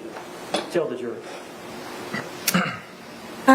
The day of the incident, the detective Copsell gave me her business card with her personal cell phone number on it and said if I happened to remember anything or anything that I would like to add to the day for me to not hesitate to give her a call.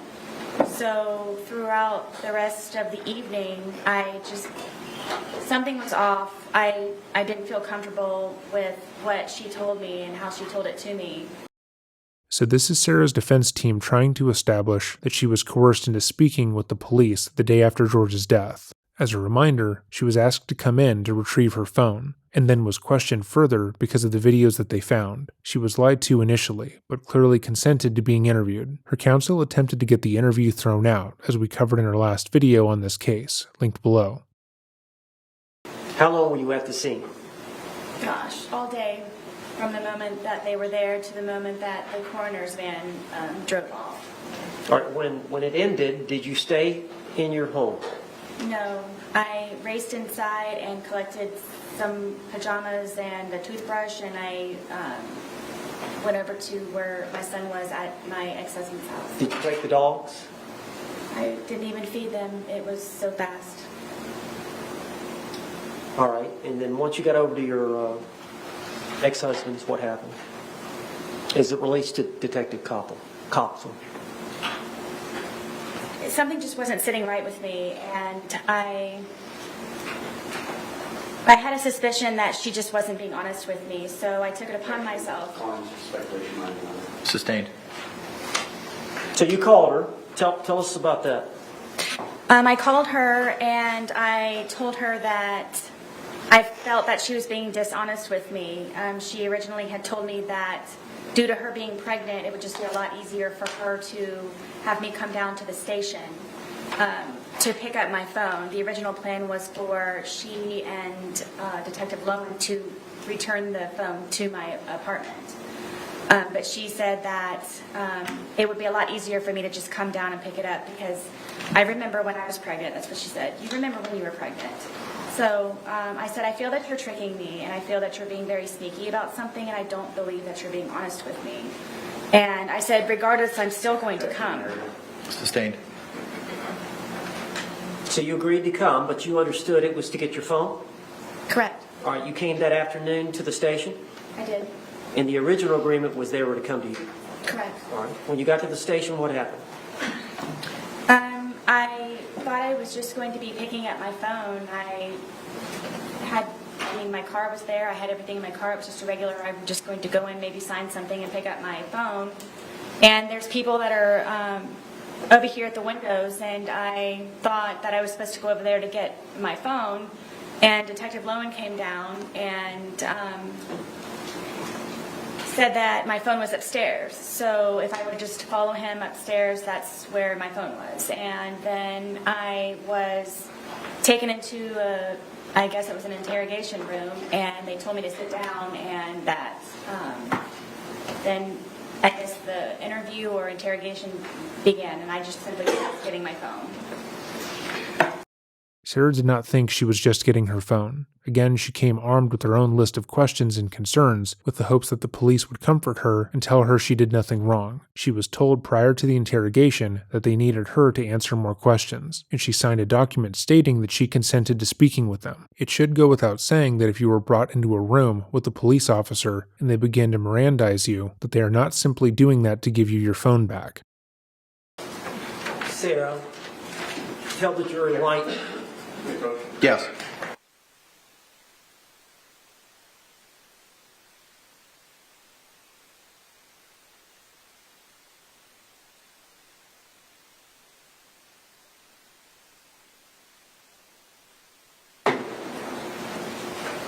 You may proceed. Miss Boone? Miss Boone? Tell the jury why you lied to the police. I lied to the police, basically everyone, because I was extremely fearful of being arrested. I made the first attempt of me calling 911 by telling them what happened, and I thought they were going to help me, but instead I was arrested for calling 911. So you made the decision to lie. I did. Did you stay with that lie? I did. Are you telling the truth today? I am. Now let me take you back to the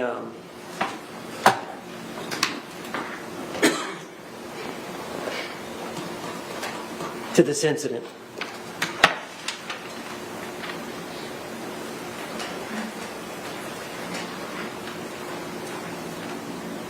Is it fair to say that when George Torres is sober, he commits no violence against you? No. Is that fair to say? Yes. Is it fair to say that every time that he's intoxicated or every time that you're hit by him or harmed by him, it's when he's intoxicated? Yes. As a result, when he's drinking, does it change your outlook? Yes. Could you explain that to the jury? I'm always fearful, paranoia. Why? Because I try to protect and defend myself for fear something happens at the last ultimate second. But you're always that way, fearful. Is it because of these prior incidences? Absolutely. Do you try to placate it? All the time. What do you mean? With the puzzles and the painting and feeding the ducks across the way at the pond, listening to music, trying to go for a walk on the trail, anything that I possibly can. I told you I was running out of things to entertain him with. Why do you think George, what bothers him? Objection, false or speculation. Sustained. Does he tell you? Objection, calls for hearsay. Sustained.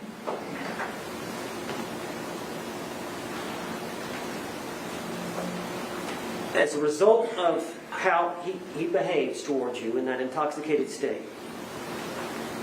how were you feeling the night of this event? Objection, has been answered. Overruled.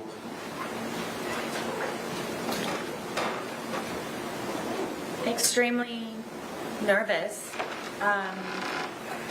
anxiety galore, just, I can never relax. When he's drinking. Yes. And the state of intoxication that he was at the time of this event, is that the state that scares you the most? It's the tone, yes. There's a lot of alarms and red flags that go on throughout the day or night or whenever it is that we are drinking. Objection, non-responsive. Sustained. Tell us about that. How that does that heighten your sense of safety? At all times. But especially when he's drinking? Oh, yes. All the time. And then his mood? Yes, it depends on what mood he's in that day. Well, do you have like a sixth sense of how he's doing? Yes, I knew George very well. Objection, non-responsive. Yes or no? Sustained. Can you tell us what you mean by that? Sixth sense, or knew him very well? I guess you can say that I was trained by fear with him. Just, it wasn't fun anymore when we would drink and we would hang out on the back porch. It wasn't fun anymore because I knew inevitably that something was going to happen to me, one way or another.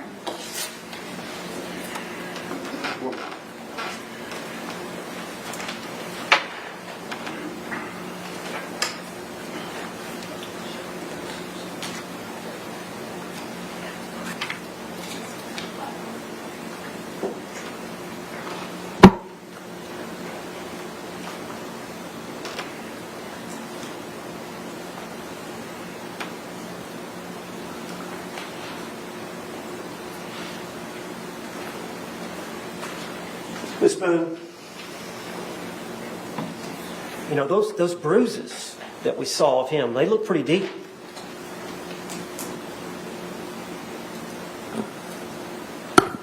Tell the jury what you were thinking. From the bat, you're Yes. saying? I didn't want to die that night. I can't describe it to you. It's terrifying love to a certain degree, where my plan was to show him the next day, and just I wanted him to be better and treat me nicer and be the person that he was when I originally met him. And I knew that was in him still. I knew that it could be found, and I just couldn't figure out what it was that I was doing wrong in order for it to not be back to where that was. And I was tired of living in fear and just sick all the time of figuring out how I can entertain him so I don't die, and continue a relationship with my son and try to live a normal life. That wasn't a normal life for me. And just, bottom line is I didn't want to die. I would have died, or I would have been disfigured or maimed, or if it weren't me with the bat, it would have been him if he were to have gotten out.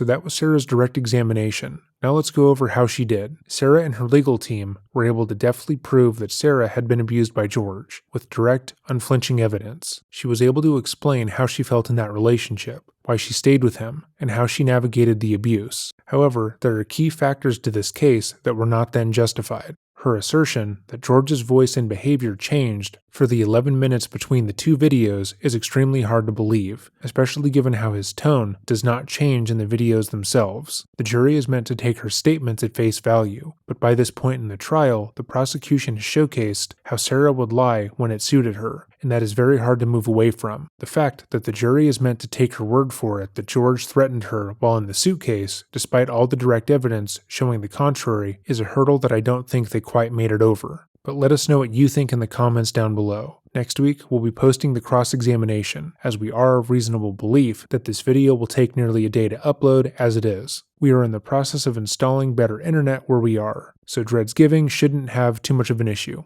But we promise we are working on it. If you've made it to this portion of the video, thank you for watching and continuing to support the channel. Let us know what content you would like to see from us, and of course, what you thought of this video, and anything else. How's everyone's day going? Alright, with all of that said, remember, stay safe.